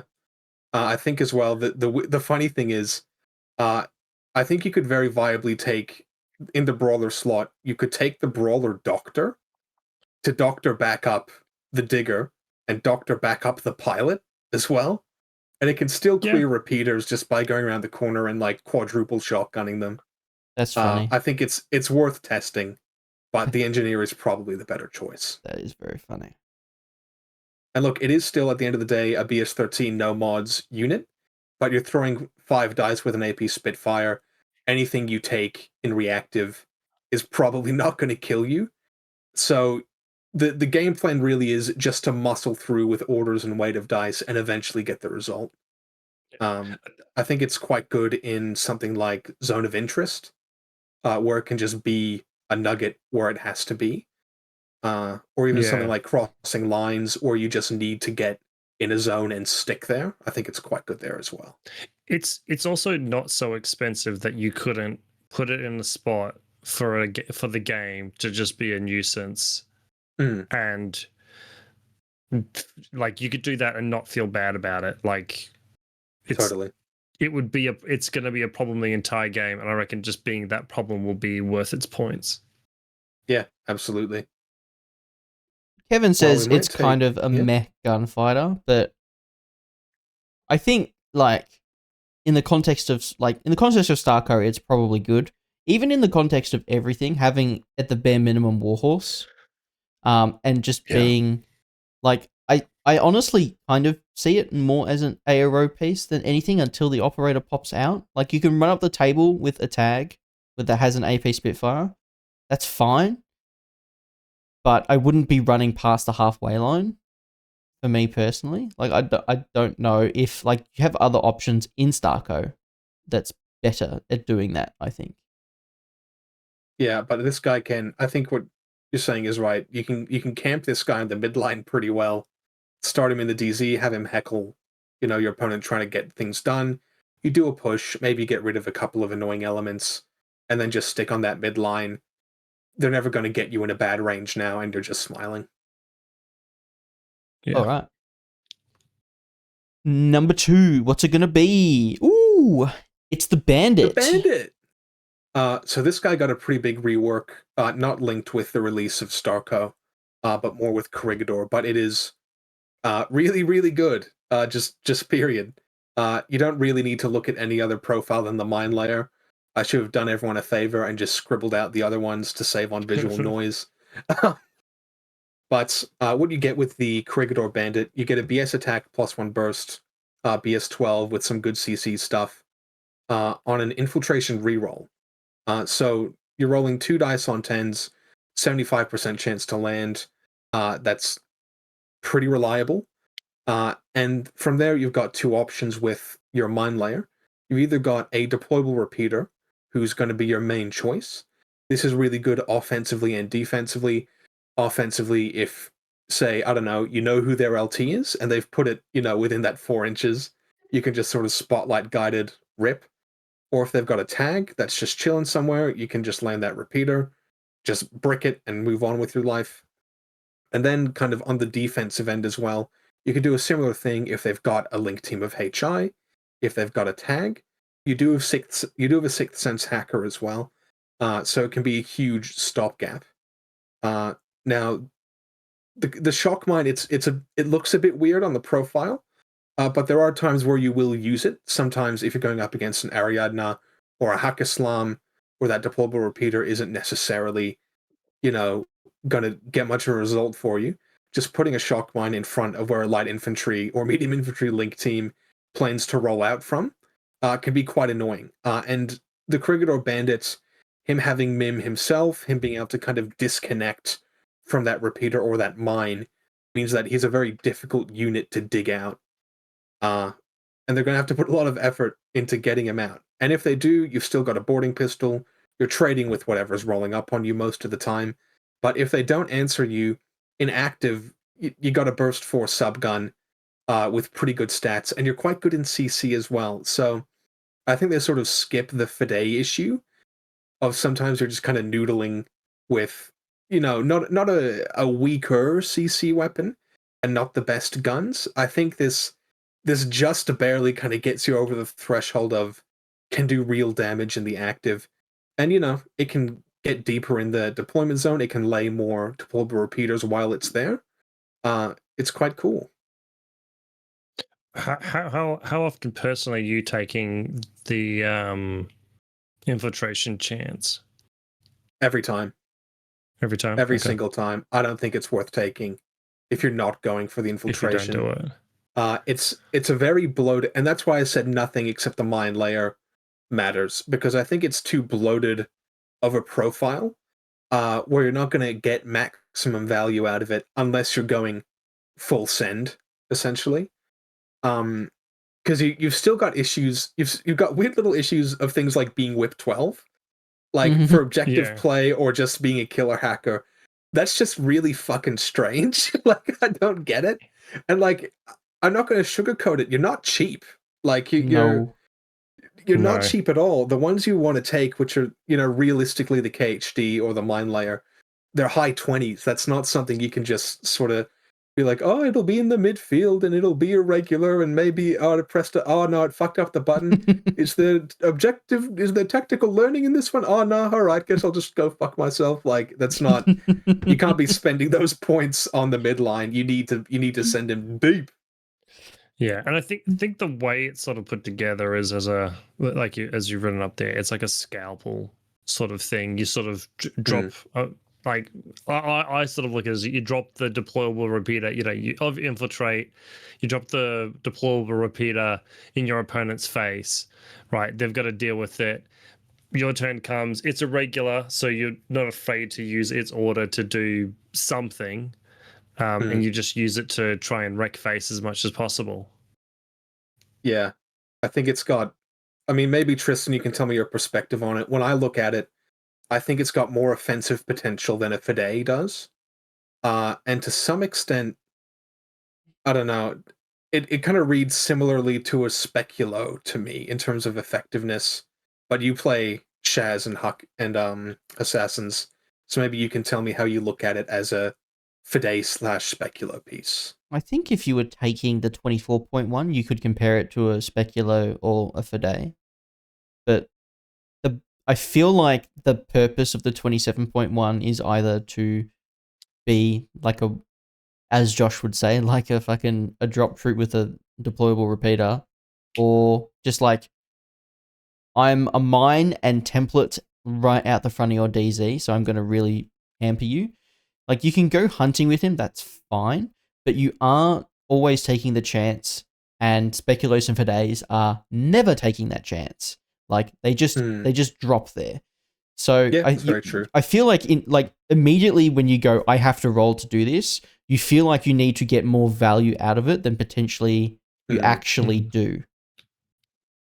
Yeah, I've had some very good runs with bandits in their home faction Corregidor, where I had one like collapse a white banner, like the core link. I had one of those collapse one of those links, which is really nice. So I think it does. Bandit running into that link. Not really. You chop the hacker's head off. You chop the Jujack's head off. Now there's no burst bonus. Like, I think with true, I don't know. I think they've got the right toolkit to do things in a smart way. Yeah, but look, of course, it's like any infiltrator, high ceiling, low floor. You know. even like there's so much stuff you can do with it because you've got Uhahu. You can use it as a Mhm. deployable white noise. You can use it as I need to drop a couple templates on this thing. You can use it as Mhm. a road stop with a mine or whatever. Like there's so much stuff you can use with it, and it almost in that regard feels like you really need to know what you're doing, otherwise you just might flub because there's so many options, and you might go, "Oh my god, do I use him to drop 2 templates? Do I fucking CC something? Do I, do I take the killer hacker and try and kill out some hackers, and then I'm You with don't. 12." Thank you, Tristan. But what? While it's probably definitely the wrong decision, I'd almost be tempted to have him as a reserve. He's No, you Right. can absolutely do that. Yeah. Yeah. I would almost like, depending on who you're playing against, like if you're playing against a faction that doesn't really do hacking, maybe not your reserve, because you can't deploy the mine within range of like a camo marker. That might be Yeah. important to you if you're using the mine instead of using the repeater. But apart from that, like you want to know what his objective is, and you need to see your opponent's models to do that. Yeah. Kevin you says absolutely need a plan. Kevin says also it's re-roll, not roll 2 dice. And to that, Kevin, I say it's the same fucking What's the thing. diffs? Yeah. Yeah. But no, look, I think you're right. You do need to have a plan when you put down a bandit. And if you Yeah. don't have that kind of clarity of purpose or golden path, it is going to fall on its face. And it's not a unit that you can really afford to have fall on its face because it's too expensive for that. So look, it is a finesse piece, but it has a very high ceiling, and it's very exciting to play on the table. Yeah. Yep. Yeah. All right. So Kevin said he wanted hard cases in number 3. What's it gonna be? Oh shit! That's not a hard case. Starts with H. It's a Hellcat.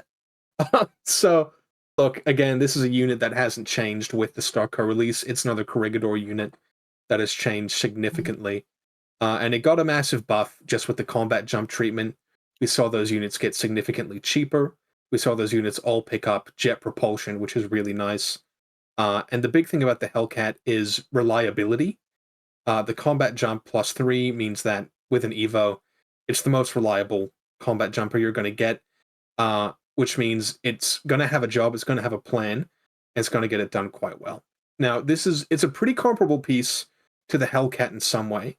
Sorry, to the Bandit in some way, where you're mainly looking at the paramedic with combi rifle and deployable repeater. So you've got the sort of thing where you can land the Hellcat in a position, you can drop that deployable repeater, and then kind of hack and be quite happy off of that. But where it's different to the Bandit is you can put that deployable repeater a lot deeper. Like I said before, a prime target for something like a deployable repeater is something like a tag. But again, with the Bandit, you're only ever going to get that repeater zone 4 inches deep into your opponent's DZ.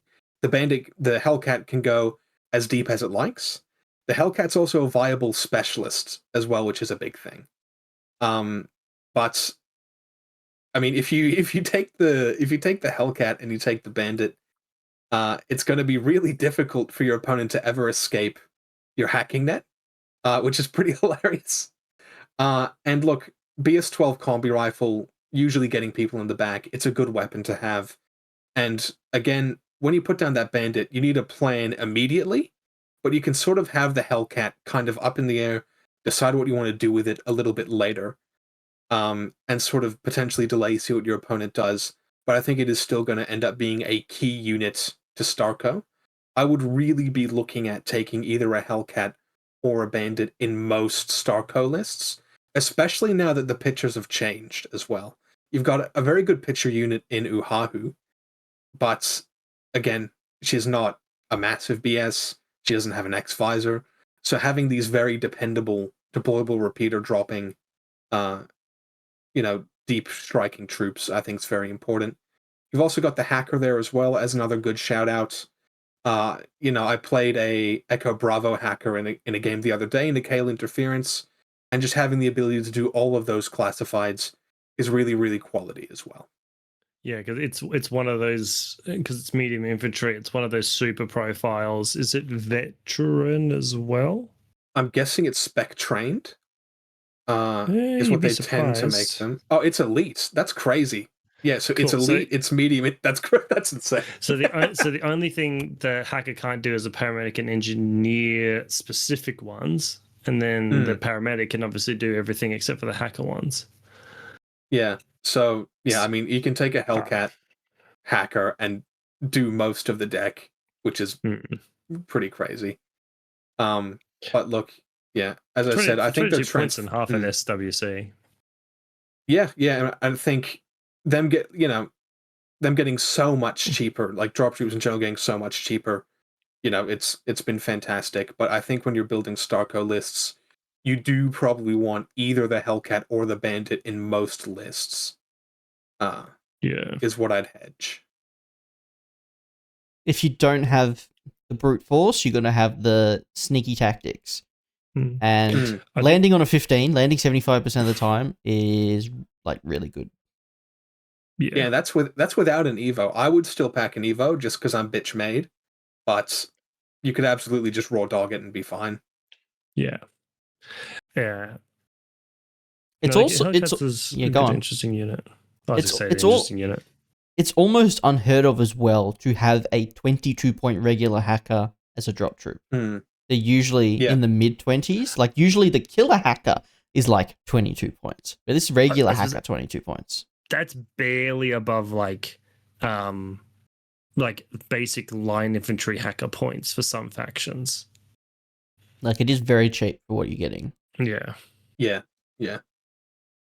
And yeah, it's strange because usually a drop troop hacker is not a favored profile, but I think the Hellcat hacker bucks that trend. Maybe we can go and look at the next slide. Kevin and I have been arguing again in the chat about whether with a bandit you should roll 2 dice or 1 then 1. And Kevin says it's different, and it will feel different. But statistically, it's not different. And then Kevin goes, it's like when you ask someone to roll 3 saves, but they purposely roll them one at a time. And I'm pretty sure that's how it works anyway. I don't know. Is it the hard case, Dante? What the fuck? No, that's not a hard case. It's the Brawler, the best line troop in the game. No, I expected more of a reaction. I was joking anyway. It's taken me 10 seconds to process what you've just said. Yeah, fair enough. So no, the Brawler, it's... Damn, my 15-point whip 12 lieutenant's the best fucking in the game. Woo! And now I'll stand by it now that you've taken the bait. Thank you, Tristan. Thank you for your service. No. But look, Brawlers, they again changed from N4 to N5. They changed in quite a significant way. The first one is Sixth Sense. This is a skill we've seen be really important both in a drop in availability and then also an increase in things like stealth heavy infantry and a rise in popularity in Sixth Sense, in smoke shooting or white noise shooting, becoming a lot more popular as well. It's a very solid synergy piece that can be pretty difficult to engage without a close combat fork. You've got without close combat or a fork, ballistic skill 12 is a really nice BS stat to have, especially when most of you have shotguns.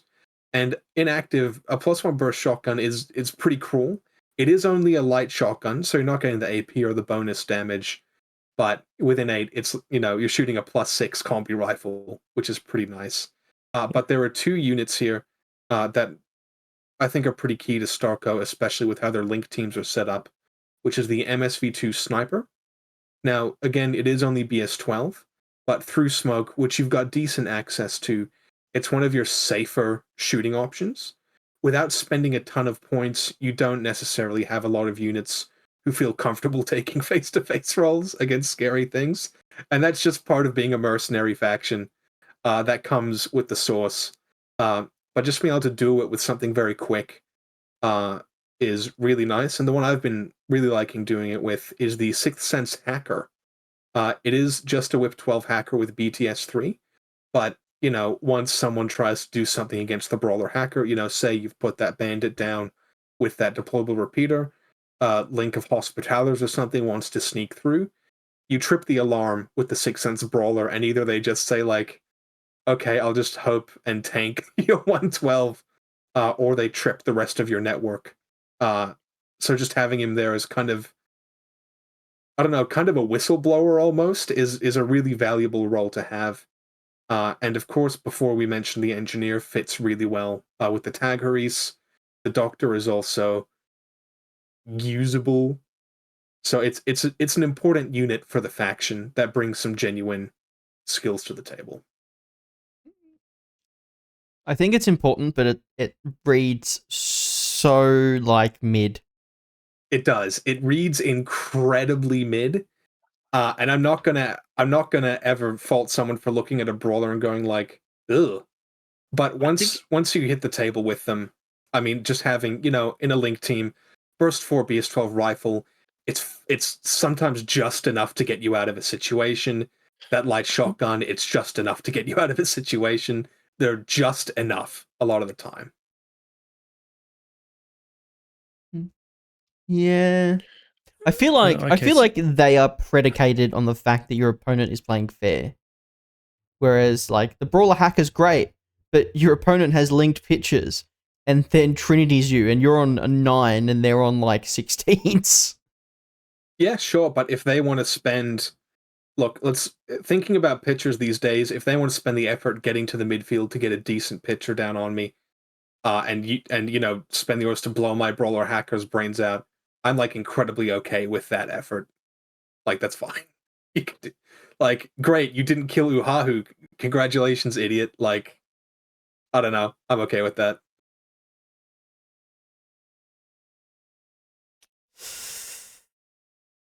Yeah, do you take the LT?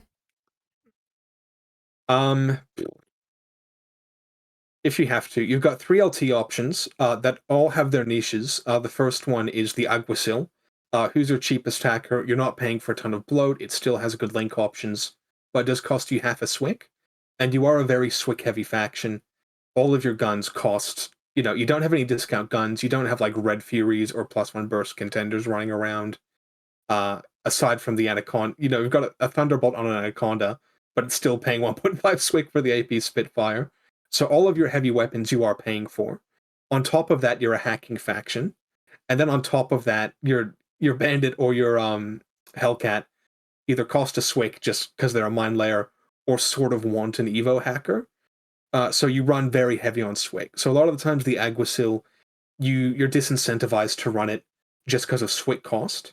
Your other option is, of course, taking the Brawler LT, but there you're either looking at just being incredibly greedy and just taking the one Brawler, or you're essentially paying a 10-point tax on your LT and Decoy.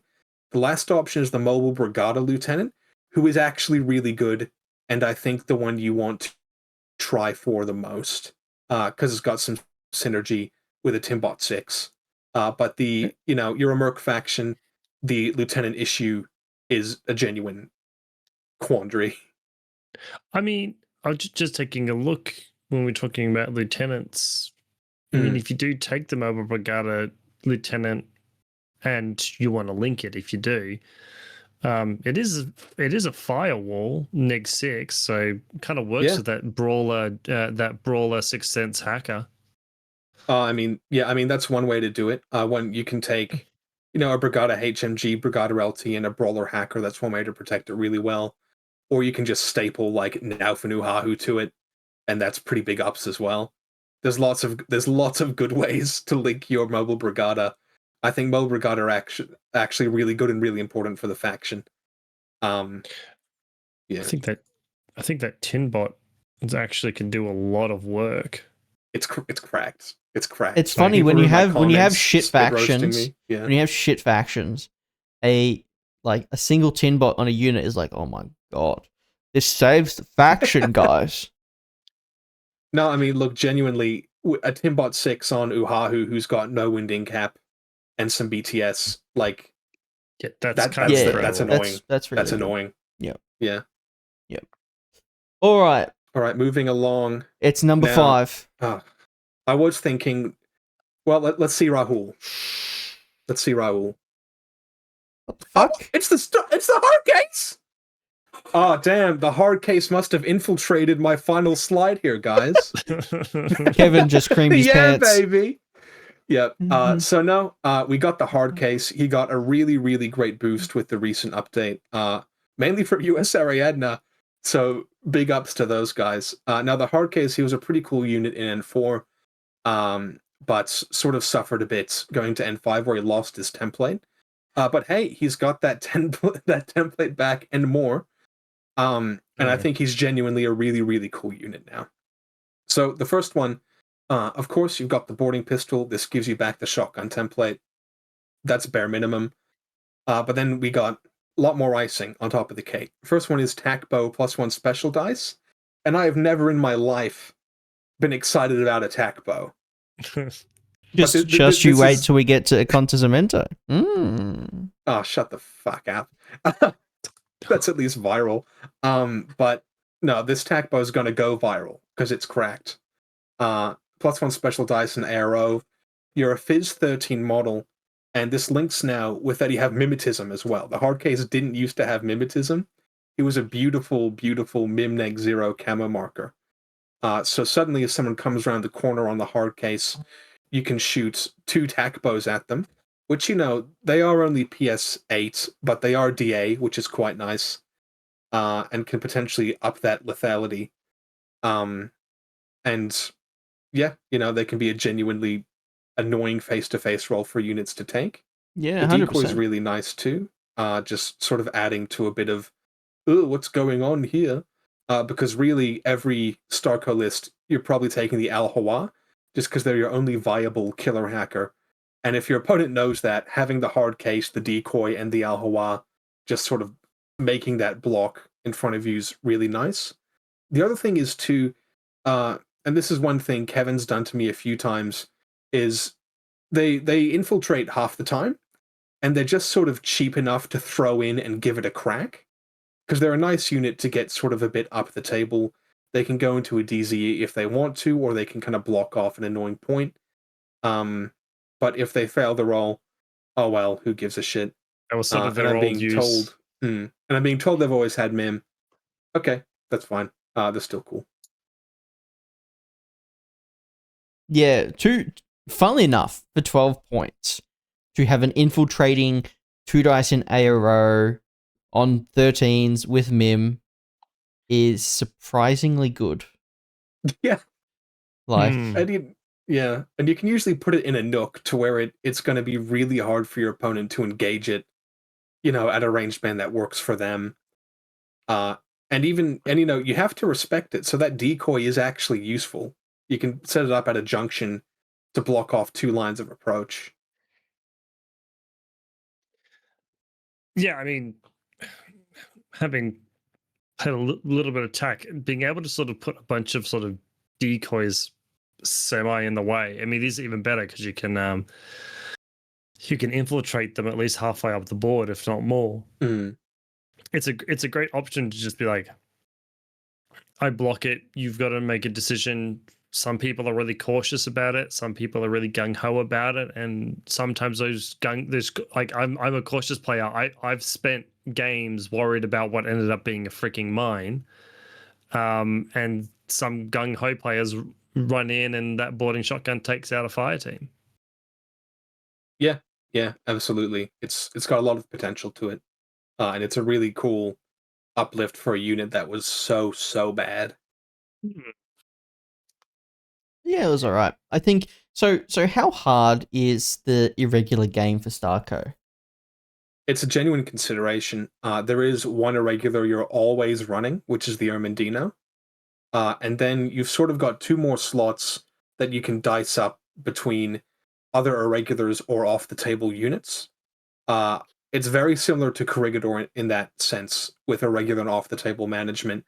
I think a total of 3 units, irregular or off-the-table, is probably your limit, but it's a genuine consideration. So you could be doing something like Ermendino, hard case, Hellcat, and that's probably where you want to stop. Yeah. Yeah. You're leaving the bandit at home sometimes. Yeah, but I think every list you're taking, you probably should be taking the Bandit or the Hellcat. Yeah, because you were saying before, it's pretty much you sort of chop and change between the two of them. And they're slightly different. They're both quite good. There is also Raoul Spectre in the mix as well, who's quite a good drop troop. But those are the interesting decisions you need to make in building StarCo, but also makes for some of their lists variety as well, which is really cool. So he's still on 11s. He's not using his fizz to shoot it. That's fine. Oh, they don't use their fizz to shoot it? No. It's not like a grenade. I thought it used to be the fizz was the damage. Yeah. Okay. Yeah. All right. Well, that makes it a little worse, I guess. It was like fizz -1 or something like that. He's fucking garbage, guys. Don't take him. Dante should have put Raoul. He's there for what he's probably always been there, is the light shotgun boarding pistol. Yeah. But look, in terms of building a list, it's not going to be the case where you're going to put the hard case in first and then build your irregulars and off the table allocation around that. But it's going to be a nice option when you're looking at what you do want to put in the list. Yep. All right. Yeah. So what's the state of the game? The state of the game with StarCo. I think they're easily the best they've ever been. I would fight hard that they make it to bottom of C, and I'd die on the bottom of that hill. The best they've ever been. Better than like 4 factions. Yeah, that's better than 2 or 3. That's awesome. Yeah, fair enough. But no, I think in terms of the balance of the game, things are as close probably as they've ever been, at least kind of in the bottom end. Like you've got, I don't know, I think the floor for a faction is a lot higher than it used to be. Yep. And I think StarCo, is a big part of bringing that floor up. So go StarCo, change the fucking planet, bro. But they play the meta of N5 list building very well. They've got really good duo and very lightweight Haris fire team options. They've also got quite a good defensive mix to match that kind of offensive element as well. But I think you sort of do have to rewire your brain a bit with how you set up your StarCo lists, your unit selection as well. But we were sort of having a chat before. You thought StarCo was a bit of a shallow sectorial. I think they're actually quite deep. They've got a medium-sized roster list where every unit there is a genuine consideration for taking, except for I don't know, maybe a Trip Hammer. I don't like them. But I think they've got a pretty diverse and powerful list of options. But look, as you mentioned before, Tristan, they are still grappling with unit AVA and kind of order management with your irregular and off-the-table bullshit. They don't quite escape being Nomad's weird cousin, but that's fine. And they've really got some really great solo pieces to stop the gaps between your little myriad duos and Haris teams. I like them. Yeah, I don't really see a power, I don't really see, everything might be of a similar level, which means that it's diverse in that way, but then it's also not very diverse in the power level. Yeah, that's true. The Anaconda is great, but when we're talking about guns in the faction, it's like Nauth. Nauth is probably the best gun. Aside from really, that, there's not really anything that comes close to Nauth. No, it's Nauth, it's smoke shooting with brawlers, it's white noise shooting with Brigada. But yeah, that's not incredibly impressive. But where it comes is you have an okay backbone of shooting where you sort of hit that standard of competency and then kind of have enough of your tricks to solve problems you can't deal with. Like a Cenobite or like a Swiss Guard, you're using your hacking to kind of take those issues on. But it's a very fun way to play the game, and also a fun way to teach you good problem solving that doesn't rely on a gun as well. Yep. I mean, you just looks like you just sort of have to plan for what you're likely to meet. I feel like StarCo's my lists are based around who my opponent is and what tools I'm happy to leave home leave at home when I'm playing a hacking faction versus something with a bunch of smoke. I mean, you pair up pretty well against smoke armies. I'm But yeah, I just using think as an you are example. building a more toolboxy list with StarCo. Yep. But you've got a lot Yeah. of synergy within the faction. Well, let's see a toolboxy list, Dante. What have we All right, got? this is the greediest StarCo list you will ever see. It's based on a list I did play, but I've just sort of moved some things around just to fit some more excitement in there. So first up, we've got an Anaconda Haris with the Anaconda AP Spitfire, the Brawler Engineer, and a Digger. So this is going to be serving a lot of roles in your list. It's going to be that nasty ARO piece with the Thunderbolt. It's going to be, a nice midfield pushing piece with the AP Spitty and Heavy Flamethrower when it does decide to push up. The Brawler's there just to fix up the Anaconda in case shit gets real and, uncarbonite a Digger if it really has to. And the Digger's a great little stopgap and template monkey. Also do love my medium fizz grenades, spec firing on roofs or whatever. We've got a Jaguar just there for smoke. He's one thing StarCo doesn't have really is linked smoke, aside from like the Anaconda operator, but that's not a line of play you probably want to be angling for. But he's there. He's got a template. He's groovy. Then we've got a cheap little duo of Nauf and Uhahu. They both have the Outrage tag, which is pretty cool. Oh no, I lied. It's a Haris team. Gotcha. So you've got Nauf and Uhahu. They've both got the Outrage keyword and just your Brawler Lieutenant just stuck on the end there. So this is really the use case for the Brawler Lieutenant, where you filled up your Swick and he just needs something to take the box. You don't have the points for the Brigada, and he's just there to have a little bit of a chill. He's the glue. Then we've got, he's the glue. Then we've got the Bandit Mine Layer, just there to, be there, have a bit of fun. You've got a Sacha, just because I didn't have points. Then in Group 2, you've got the Brawler MSV2 in a duo with the Brawler Hacker, bring that 6th Sense hacking and smoke shooting. A reaction zone just for Aero, the Alhoa Killer Hacker, who should be in every list, the Transductor Zond, and the Hard Case Frontiersman. If you want to make this list more reasonable, you buy an Ermendino just by dropping and changing a few of the different pieces here. But otherwise, it's a pretty effective basis for a list. I think Nauf and I can't and Uhahu are They're wild cards. a but duo. They're a duo. Yeah. No, they're not. They're both wild cards, aren't they? Yeah, so but you take the... You can't have two Harrises. Can you have a core? Okay, one's a core. Oh. No, neither can core. Oh, true that. Yeah, because the PNC Dante, fire team... Classic Dante making illegal fire Classic teams Dante on Loss of making Lieutenant episodes. Yeah. We'd have to fire me if one didn't happen. But yeah, look... It's the same power. You can make it a duo, yeah. You can make it a duo. It just means your LT, your LT's like, I don't get my just special stick him on the dice. highest roof you can. Yeah. Yeah, but again, I did preface this with, this is the greediest StarCo list you will see. So look, I think what this list is, it's a list with all of the exciting stuff in it.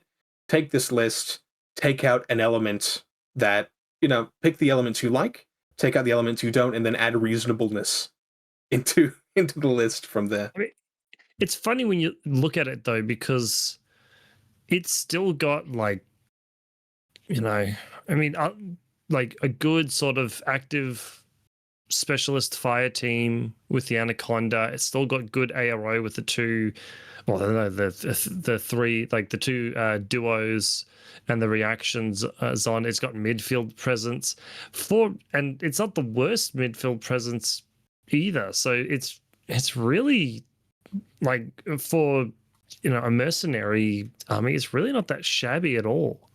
No, it's not that shabby. I would be very cautious about using either of your duos on reactive. I think that's a call you'd only really want to make against an Ariadne or a Hakkislam faction. But the Anaconda and the Trends and the reaction Zond can definitely buy you a turn. You can have your brawler engineer, camping next to the Zond for the first turn before you roll out.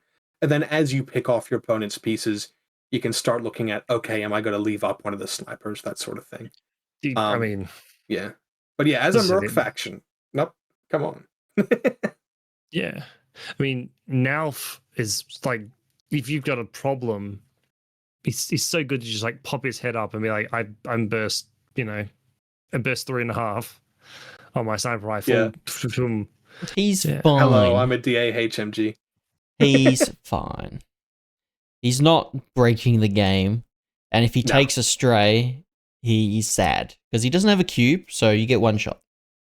Tristan, that's what Speedball is for.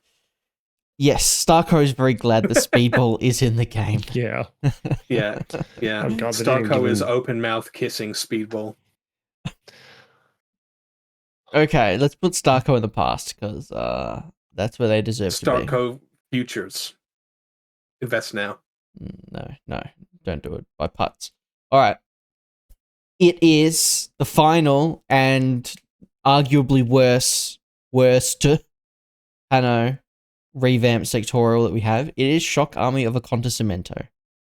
Just for brevity, I know nothing about Shock Army of Acontecimento, so I delegated and I've gotten Ivory to do all of my research on Shock Army of Acontecimento because they like Shock Army of Acontecimento. And yes, I will keep saying Shock Army of Acontecimento. We've been yelled at by all the Pano players of Australia enough, so we just are hiring them. I don't get yelled at. That's whatever. Like if someone calls my list bad, I will just say it's not my list. I don't care. All right. Shock Army history in N4. Unlike today, in N4, Shock Army of Acontecimento was probably the best Pano option you had. They had the linkable regulars, which made 6th Sense really great. They all had Sapper. They had Mine Layer. They had the regulars with Fast Pandas. They were extremely solid. You had a BS-15 MIM-3 sniper for like 20 points or something ridiculous like that. Crazy. They also had above average... Go on. I think the regulars also had like Mine Layer out the arse so they could defend the core like crazy. They did, yeah. They also had, per Pano standards, amazing hackers in Scylla. Scylla, I think, I'm not sure if she does anymore, but back in the day, I think she had +2 damage Trinity in N4. Still does. Yeah. She's got something now, yeah. So she just blasted people's heads off. Also, back when bikes were like good. Fucking cracked, yeah. No, they weren't cracked. I wanted to bring it back. The N4 Montesa was insane. You cancelled the Impetuous. They retained cover. They had Mimetism. They had a Red Fury. They moved 8-4. They were insane. The biggest thing, or the other thing, is that they could get off the bike. So if you needed them to be smaller or jump or something, they could pop off. He was one of the only bikers that retained Mimetism off the bike as well. Yeah, it was insane. And you could establish Infowar dominance relatively easily with Shock Army and then just run them over. Yep. They were also the only Pano sectorial to get vision control, even if it was only a BS-10 Eclipse grenade launcher, which was never taken. What had Eclipse? The Orc spot on the Garda di Assalto. Oh, okay. If your Orc spot should cause you to sin, cut it off. Spoiler alert, it's still the only vision control they have in the faction. So, cringe. Gains and losses. They have gained the Sacha, like everyone else. They have also gained a classic N3 favorite, which is the Montesa on foot, which we're going to learn in a minute is absolutely cracked. It's fucking nuts. crazy. It's so fucking good. Crazy, dog. What have they lost? I have no fucking idea. I never played Shock Army of Acontecimento. I don't think they lost anything. I can't imagine they'd lose anything because they were pretty much an army unto themselves. I don't think they lost anything.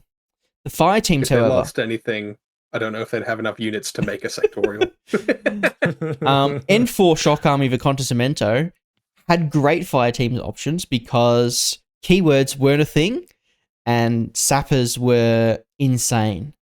N5 Shock Army of Acontecimento lacks keyword. Like, they're one of the factions that almost reads like Corregidor now. They have barely any keywords, but they do have some spice. They do got a little bit of spice. So, let's move on to the first unit, and it is the Montesa on foot. First So dot point, good. holy fuck. Crazy. We So have here a BS13, Armor 4, BTS 6, 2 Vita, Mimetism -3 guy. That's 20 points. For that 20 points, you get BS attack +1 special dice on all of your guns. He has a boarding shotgun. He has a Blitzen. He has a medikit. Because he's also a paramedic, which means he's also a specialist. He also has a boarding pistol. He is also martial arts level 2 with CC 23 and a DACC close combat weapon. Did I mention that he was 20 points? Did I also mention So that he's good. AVA 2 and you can take 2 of them in pretty much every fire team and just get your fire team bonuses that way? Excuse me? Yeah. BS13 Blitzens on 2 dice for 20 points is really, really good. Yeah. For 20 If points. you're getting and if they're in a link team, they're 3 dice with the Yeah. Blitzen or the shotgun and arrow. Yes. I've managed to get these guys on the table 3 times, and each time, like, something's taken a fight with them, and they've gone "fuck you, Blitzened." Like, they just That's they all. just So work. we talk about in N5 how SD makes disposable weapons better. That Blitzen has 6 shots. That's really fucking good. I mean, I didn't even think about it being in a fire team like a Consimento fire team. I was just thinking about the duo forward deploying. Look, Nope. forward deploy HI, I'm never going to be that excited about. I think the nice thing is, though, this is still a viable fire team starting from the DZ. So if you're going second, you can still just put them in a reasonable spot and they'll still probably do the same job and do it pretty well. Yep. Even And if you don't want to use them as link glue, which you or not link glue, but in a link team, which you should, they are impetuous. They can just run up the table and do stuff. This reminds me of a Chewton specialist operative, but twice as good. Like for like 3 more points. for like like 2 more points or something ridiculous. It's insanely good. If you take 2 of them, like the 220 points together, are you doing it with a Bagmari or an Orc? We'll see. We'll see. Jacob, okay. in the list. Really, you can do it with either. Like, you just take your link where you've got, gun specialist and just slap this guy on the back of that ass. And like, good. Yeah, and it can't be understated how good that reactive 3 dice Blitzen is, and also the shotgun. Like, I had someone like come around a corner on my Knight of Montesa, keeping they keep cover, with a MIM6 model, and I'm like, okay, that's really awesome. I'm going to be shooting, like 3 10s back at you or whatever. And they're like, what? Okay, and I'll be shooting you at +3. And I was like, oh no, they got MIM. And it's like, oh, hey, can I not do this? And I was like, yeah, that's reasonable. Yeah, it's like your opponent rounds the corner and realizes it's 3 12s versus 3 10s. And you're like, huh? I'm MIM6. And you're like, yeah, I know. Yeah, so like these, like the reactive game's crazy. And yeah, they're still quite good in it. Imagine taking a TR bot that can only fire twice in reactive, but giving it 4 armor, 6 BTS, EM bullshit, and like 2 wounds. And you're like, what the fuck? Every time I've taken one of these guys, I've kicked myself that I haven't taken a second. Yes. Like, it's if you are taking Shock Army of Acontecimento to a tournament, 2 of these are in both lists 100% of the time. Yeah. They are cracked. They're so good. As someone who just started playing MO, I'm jealous that I can't link them. That's so funny. Like the eternal torment of MMO continues. It's so funny. Okay, we'll make the nights good.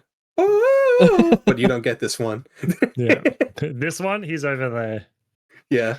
Yep. All right. Let's move on to the next unit, which I can't remember what it is. It's the Bag Marie. That's where they warm up the dim sims. You fucking idiot. So, what has the Bag Marie actually gained? And I'm going to tell you it's not a lot, but it's a lot of context. So, Bag Marie has gained NCO and Warhorse. This do. And +1 ballistic skill, which is Has shocking it? that Has it gained a ballistic skill? they used to be BS12. Oh my god, that's not Pano? Yeah, I know. Like it's I only remembered because it's fucking shocking how they used to be, man. Sorry, continue. So they are a MSV1 mimetism -3 with a Warhorse. This is kind of like a bolt equivalent almost, but it brings the opponent's numbers down instead of yours up. That's not the super exciting part. You are getting NCO, and you do have access to the +1 LT order tick belang, which means that both of your gun platforms, whether it be the tick or the Bag Marie, have access to both of those orders, which gives you lots of order efficiency when it comes to using those guns, whether it be the Mine Layer multi-sniper or whether it be a HMG. So these guys also form the basis of links, so you can slap 2 of those Montesa guys onto a Bag Marie, which is really, really good. Mm-hmm. You're not expecting the world out of this Bag Marie. It just solves quite a number of problems. MSV1 and MIM3 is still a great combination. Not as good as N4, but still in N5 it's great. And Warhorse means that you're ignoring all that BS attack -3 bullshit. Yeah, I mean, it's quite nice because you're, except for like Albedo, which, like, I don't know, you've got like the Black Friar as like maybe the one Albedo unit who might be an ARO. You're ignoring most defensive modifiers, which is really, really good. I think, at the end of the day, 30 points or 29 points for the HMG or Sniper, it's still a decent chunk to pay.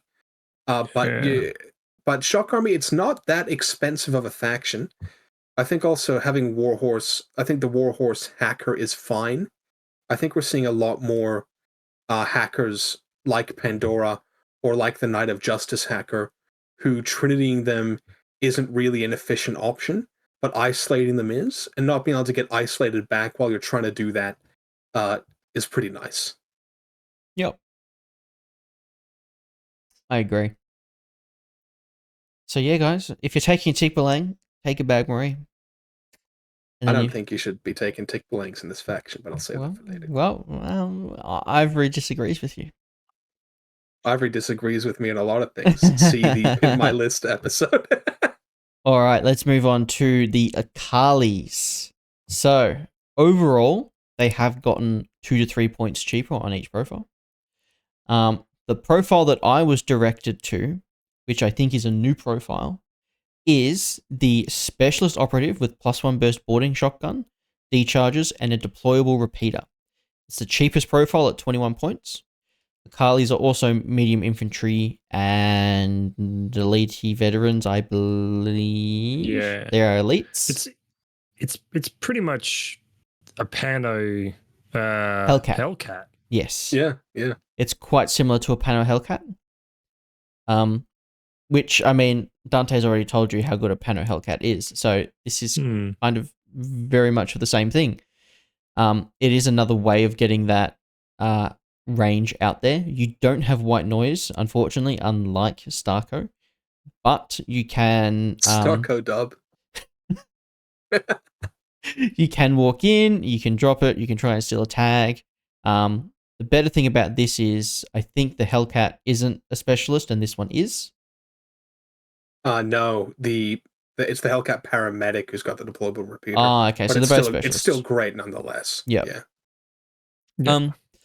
It's a lot of these changes we're talking about are about profiles that have actually changed and not just come back.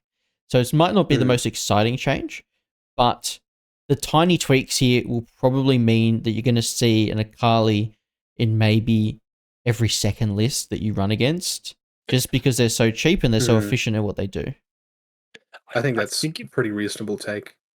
Yeah, I think if you're playing, I don't know, in a meta or something where hacking or hackers, like really strong hackers are everywhere, this guy pairs awesomely with Scylla, where you just like, I just put a repeater down. Now you've got to deal with my 1,000,000 damage Trinity. I mean, that even just having a +1 burst boarding shotgun, like there's not much that on BS13 is going to enjoy that. Yep. Kevin saying in the chat the Hellcat's still better. You're probably right, 100%. But StarCo doesn't get a Drago. So yeah, and it's like you're right, but this is also Peno. Shrug. I mean, but yeah, this is really good. Again, in the context of picture changes, this is a great reliable way to get a repeater down. Yep. Yeah. I mean, look, it's a point less. There you go. That makes up for the Hellcat having all of its awesome bonuses. Yep. All right. I would never roll to land this guy, even with an Evo. Nope, never. I'd be too fucking scared. Never. Yeah. Oh, I didn't notice it was Fizz 11. Fizz garbage, 100%. The Hellcat's landing on 15. The lion does not concern itself with its Fizz stat. All right. Now for some real spice. It's the Garda di Assalto. This guy never saw play. Made the tag little. Back in N4, this guy was just a BS15 dude with a gun, either being a multi-rifle or a Spitfire. He also had a little bot that had a light shotgun and an Eclipse grenade launcher. Cool. Great. It was 40 points, and you're like, it's still just a BS15 dude. Sometimes that's fine, but I have a BS15 tag. I'll just take that instead. Well, now they have absolutely stacked these guys. So they have gained Mimetism, and they've gained Combat Instinct. The Orc Spot has gained +1 BS. Woo! It has also gained Mimetism and Combat Instinct. It has also gained a Light Flamethrower, which is really cool.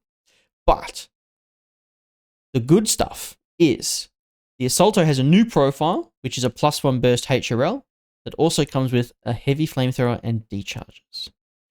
It is still the only source of vision control in the entire faction. So you're not smoke shooting anyone. And your Eclipse is always going to be 1 dice on BS11. Cool stuff. But you are getting a longer range gun with a BS15 guy that also has Mimetism. And I think that's pretty solid. Yeah. I mean, CB are really loving these HRL +1 burst profiles at the moment, because I think Petrocle's also got one, and they're all over the place. And they're so good. I mean, I'm going to be honest. Yeah. I was saying, the other thing with this is because it's an Ox spot, you can shoot something with Guardio and put down the smoke at the same time. There's a lot of order efficiency here if you want to sort of, like, if you put him in group 2, he can do a lot of things for, like, the group 1 to do stuff where he's like, I take out a couple of things, I put some smoke down, I don't have to worry about anything, and I'm done. Yep. Yeah. Could. No, that's very true. I think the Garda di Assalto is, like, fantastic, but it's not the heavy rocket launcher that draws my eye. It's really more the Spitfire, and to a lesser extent the multi-rifle. I think in terms of having a backline heavy gun, you've got that in other places, where having that, midfield pushing piece is something you don't really have with Shock Army. You've got kind of orcs, you've got tags in the back line, multiple wounds, very heavy weapons, but pushing up in the midfield can be a challenge, especially with how the bikes got and shitified. So I like the Spitfire quite a bit. But yeah, the heavy rocket launcher is really cool as well. Yeah, I mean, they have the classic Pano stuff. They have the Bulleteer, they have the Peacemaker, they have the Beast Hunter now as well. Yeah, but more in terms of, like, if you want multiple wounds in your midfield. Yeah, well then, sort of your only option. Then they might have, if I'm lucky, it's Dart. No wound incapacitation is not a wound, young man. So, Dart has gotten a nice little revamp that has made her This more. time it's going to work. This time it's going to work. So Like, she used to be awesome. she did, and I remember a certain person on Whip 12 saying Dart was absolutely garbage. Yep. And maybe they're right, maybe they're wrong. So Dart has gained decoy. She has gained +1 special dice on her viral bow. So she is a hard case on crack. She has gained AP on her SMG. She has gained a new mine layer profile with shock mines for an extra point and half a swick. And not in this change, but kind of new to Dart herself, she is now a specialist operative, which means she is excellent at hunting other midfield camo. She is perfectly acceptable as a button presser. She hides herself super well if you take the mine layer profile with putting down 3 mimetism -3 camo markers, which is really interesting. Usually you either get the mine layer or you get the specialist. This time you get both. She's also throwing 2 viral dice in a row, so you actually have to be careful about if you're just throwing something around the corner to try and pop the mine. I think Dart is really, really cool. I think she solves a lot of problems in Shock Army that not a lot of other factions get such a unit like this that can do it so efficiently. She still is rather short range, though. Yeah. I mean, and you say efficiently, she's still 35 points, which isn't nothing.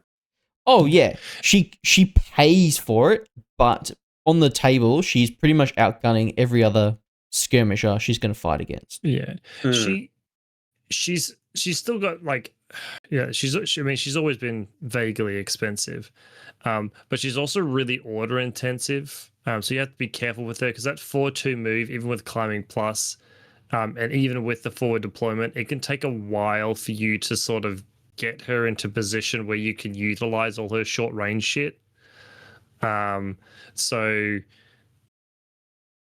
she's great in the right circumstances, but you can fall into a trap of spending a lot of points of her and getting not a lot out of her.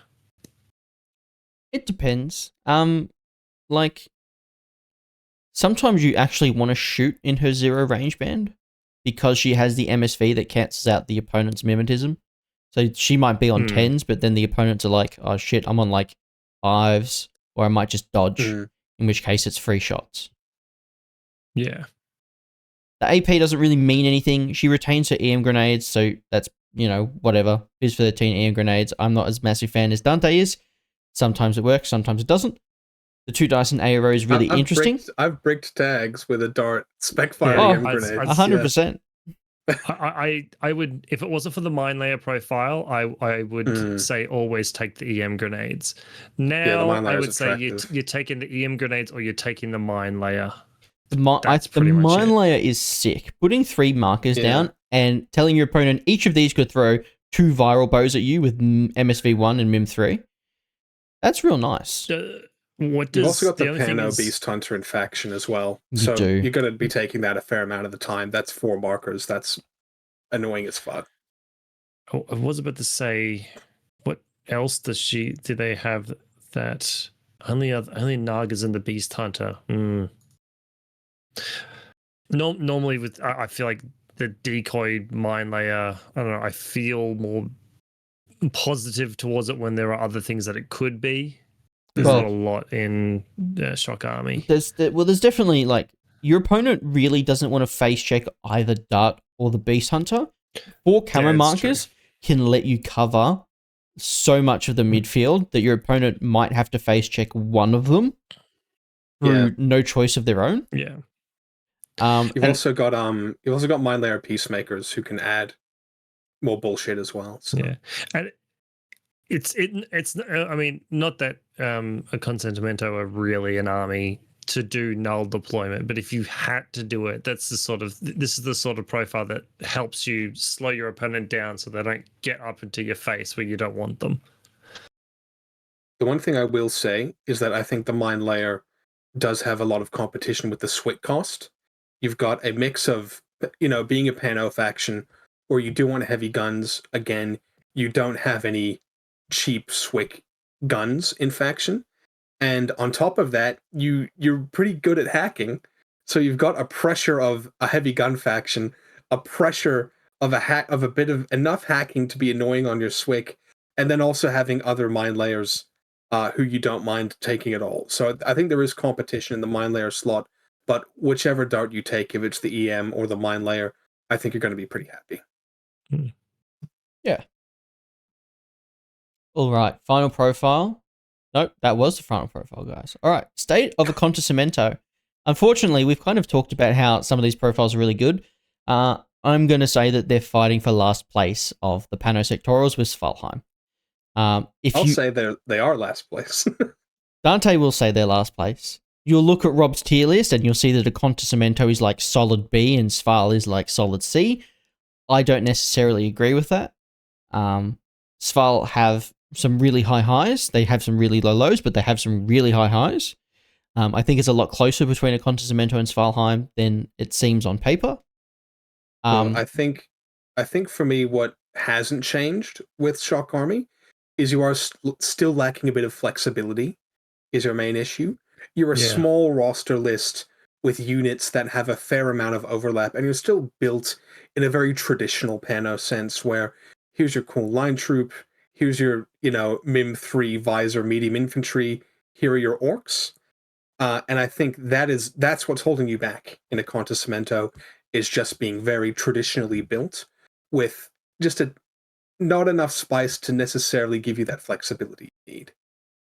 Well, it's really unfortunate because pretty much every faction in the game, bar I think it's 3 or 4, have access to disco ballers. We do not get access to disco ballers. Yeah. Guess who gets access to disco ballers? US Ariadna. No. Smellheimer. Smellheimer gets access to Varga, Quinn, and Boig. They have great access to disco ballers. We get access to a BS-11 Burst 1 Eclipse grenade launcher.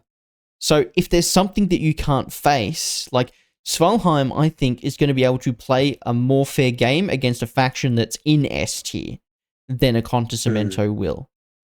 Like, I feel like Acontecimento still sort of play like old. They still seem like they're sort of built with like an N4 sort of mind. They play mentality. like traditional Pano. Yeah. Pano. You've got Pano 2 or Pano Classic. Yeah. So what I've written here, they have great building blocks. They've got tags. You've got the Tick, which gives you 4 orders. You've got the Dragos, which is a HRMC for 76 points, which is really good. They have the MSV. They have linked pitches. They have the cheap HI and the cheap wounds.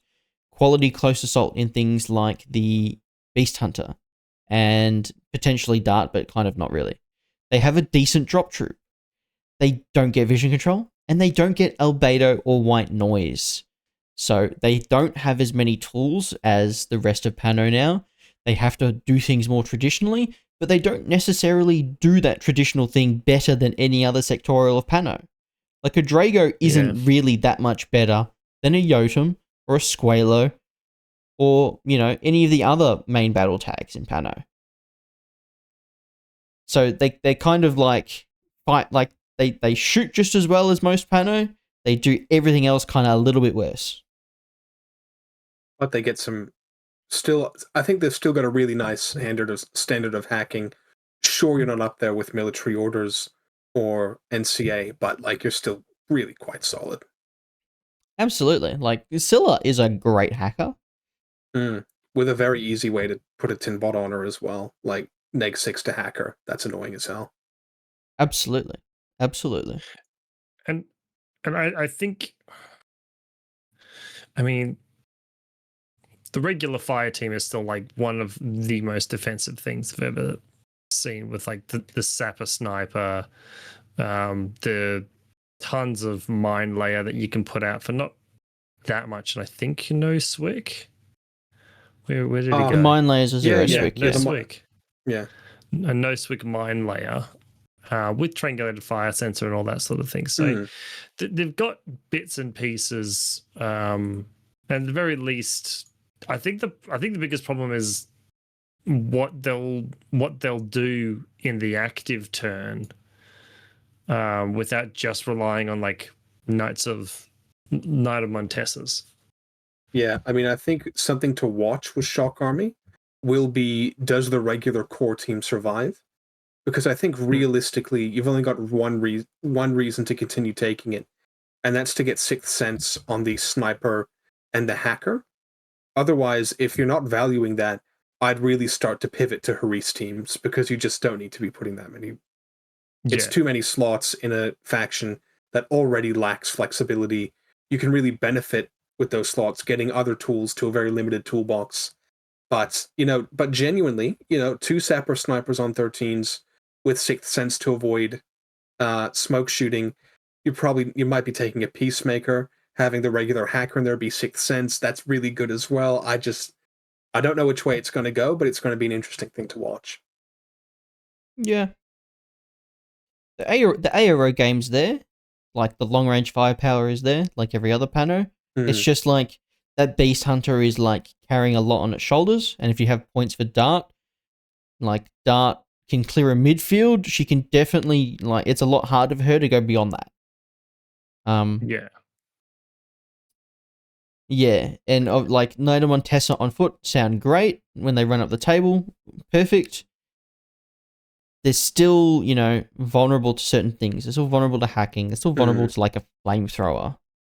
So, and they're kind of slow as well. They are kind of slow. They are. Yeah, they're just 4/4. Yeah. So, this is the list I have been donated. I think it's actually pretty neat. So, it's called Having My Cake and Eating It Too. In Group 1, we have a duo, I want to say. I don't know. Yeah. A duo. Scylla's a wildcard. I know, but Ivory told me there was a 4-person core and then 2 duos, and I don't know which ones are duos. We have a Bargmarine Mine Layer, multi-sniper rifle. We have the Shock Army for Contosamento Machinist, which gets Mimetism and Terrain Total. We have Scylla FTO with the upgrade Trinity -2. We have the regular Sapper with multi-sniper rifle. We have 2 Paramedic Montessa on foot dudes doing their thing. We've got another Machinist. So I think, I don't know, maybe it's a Core and a Harris. I feel like he's doing the I don't know Knights. what they do. I don't know what they No. The Knights aren't duo. No, I think the Knights are there to give the Sapper a die. Yeah. Something like that. The round off the group, we have the Fugazi and the Warcore. Group 2 is the +1 LT order Tick Blang. It's the Akali that we talked about before. We have the guided missile bot to try and punish those null deploys and to kill things that we can't quite reach.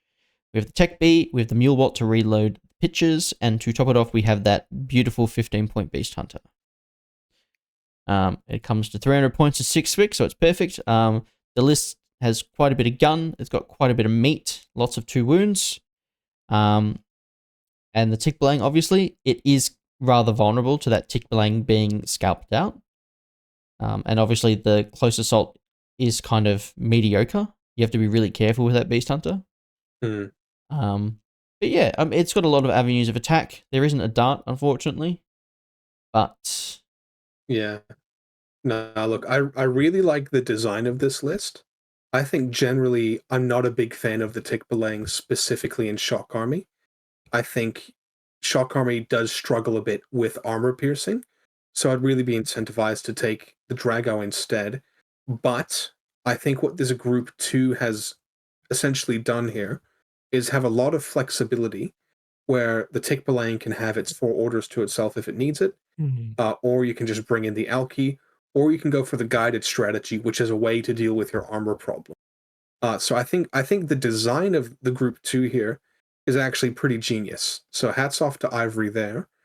I would be worried somewhat about Group 1 not doing much, though. So we have confirmation that the top 4 models are a core, and then the Knights are by themselves. Okay. So it's a Bargmarine, a Machinist, Scylla, and a regular Sapper Sniper.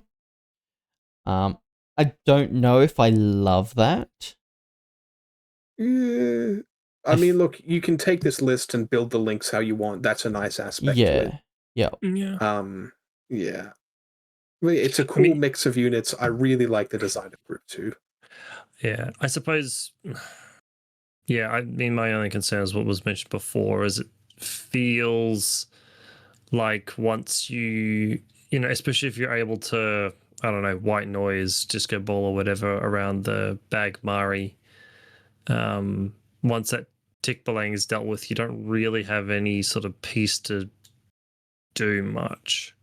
I think the whole game plan is the tick belang doesn't get dealt with. But that's a lot of tag game plans, to be honest. Like, if you're taking a 70+ point tag, it's always going to be a detriment to lose it. True. I shouldn't talk too much being like used to cheap tags. And at the same time, like, you can put a really strong killer hacker next to that tick belang. And if they don't deal with the tick belang in one order, they're taking a PS4 Trinity to the face most of the time. Yeah, I suppose that is a good point. With is that you could finish up with the tick belang and use the orders in the first group to always make sure Scylla puts a picture like near it to protect it, if that's what you want to do. Well, a picture can't go through a picture, so like you could stop it from a hacker running up on it. Yeah, that's what I meant. Yeah. It's nice. It's nice. I feel like I'd want to try and get Dart in there, but like, I feel like you've got the tag, kind of rely on that gun. So maybe like I don't know. I don't know the changes that I'd really make, but if I pulled out the tick belang, I feel like I'd put Guardio and Dart there to replace it. Yeah, that's kind of it, isn't it? You can't really take this list it's kind of built the way it's built. You can't really take it in a different direction without it kind of like breaking apart. But yeah. But I mean, the like other thing, and this is just because I'm a big bitch baby, is Chain of Command, but again, it's because I'm a big bitch baby. Yeah, I mean, look, a lot of the times with, you know, giant LTs like the tick, if you lose the tick, you're probably fucked anyway, so who cares? Yeah, exactly. We are taking this from the perspective of this is the worst Pano sectorial as well. Yeah. No, I mean, look, it's the worst sectorial. It's doing pretty fucking okay. But, you know, yes, you are missing modern appliances like disco ballers and armor-piercing rounds. Yeah. But, you know, that's fine. It's still a really cool faction. It is. All right. We have come to the end of the episode, ladies and gentlemen. For those of you that listened to the whole episode, thank you very much. Please remember that we are now partnered with Baron of Dice, and if you want to buy some lovely Infinity dice, go to the description, not the comments. Click on our link, and you'll get 5% off at your checkout. And it's not just Infinity dice. If you're a 40k player or a Sigmar player and you want those dice, you get 5% off everything. It's the only place I know of that sells a full proper set of D20s instead of having to buy like a shit ton of like 5 sets of D&D dice just to get one set of Infinity D20s. Thank you very much for joining us, Dante. No, thank you for having me. It's always great to be let out of my cage in the Loss of Lieutenant office. Yep. So no, it was a lot of fun. Can't wait to see the expert StarCo player thrown down at CanCon. Not going to be me. Will be one of our lovely cocks. But no, look, I think I'm very happy to have all these factions back. They're all very fun and unique factions in their own way. So big hats off to CB for making it happen. I cannot tell you how happy I was to hear that CHA was going to be back.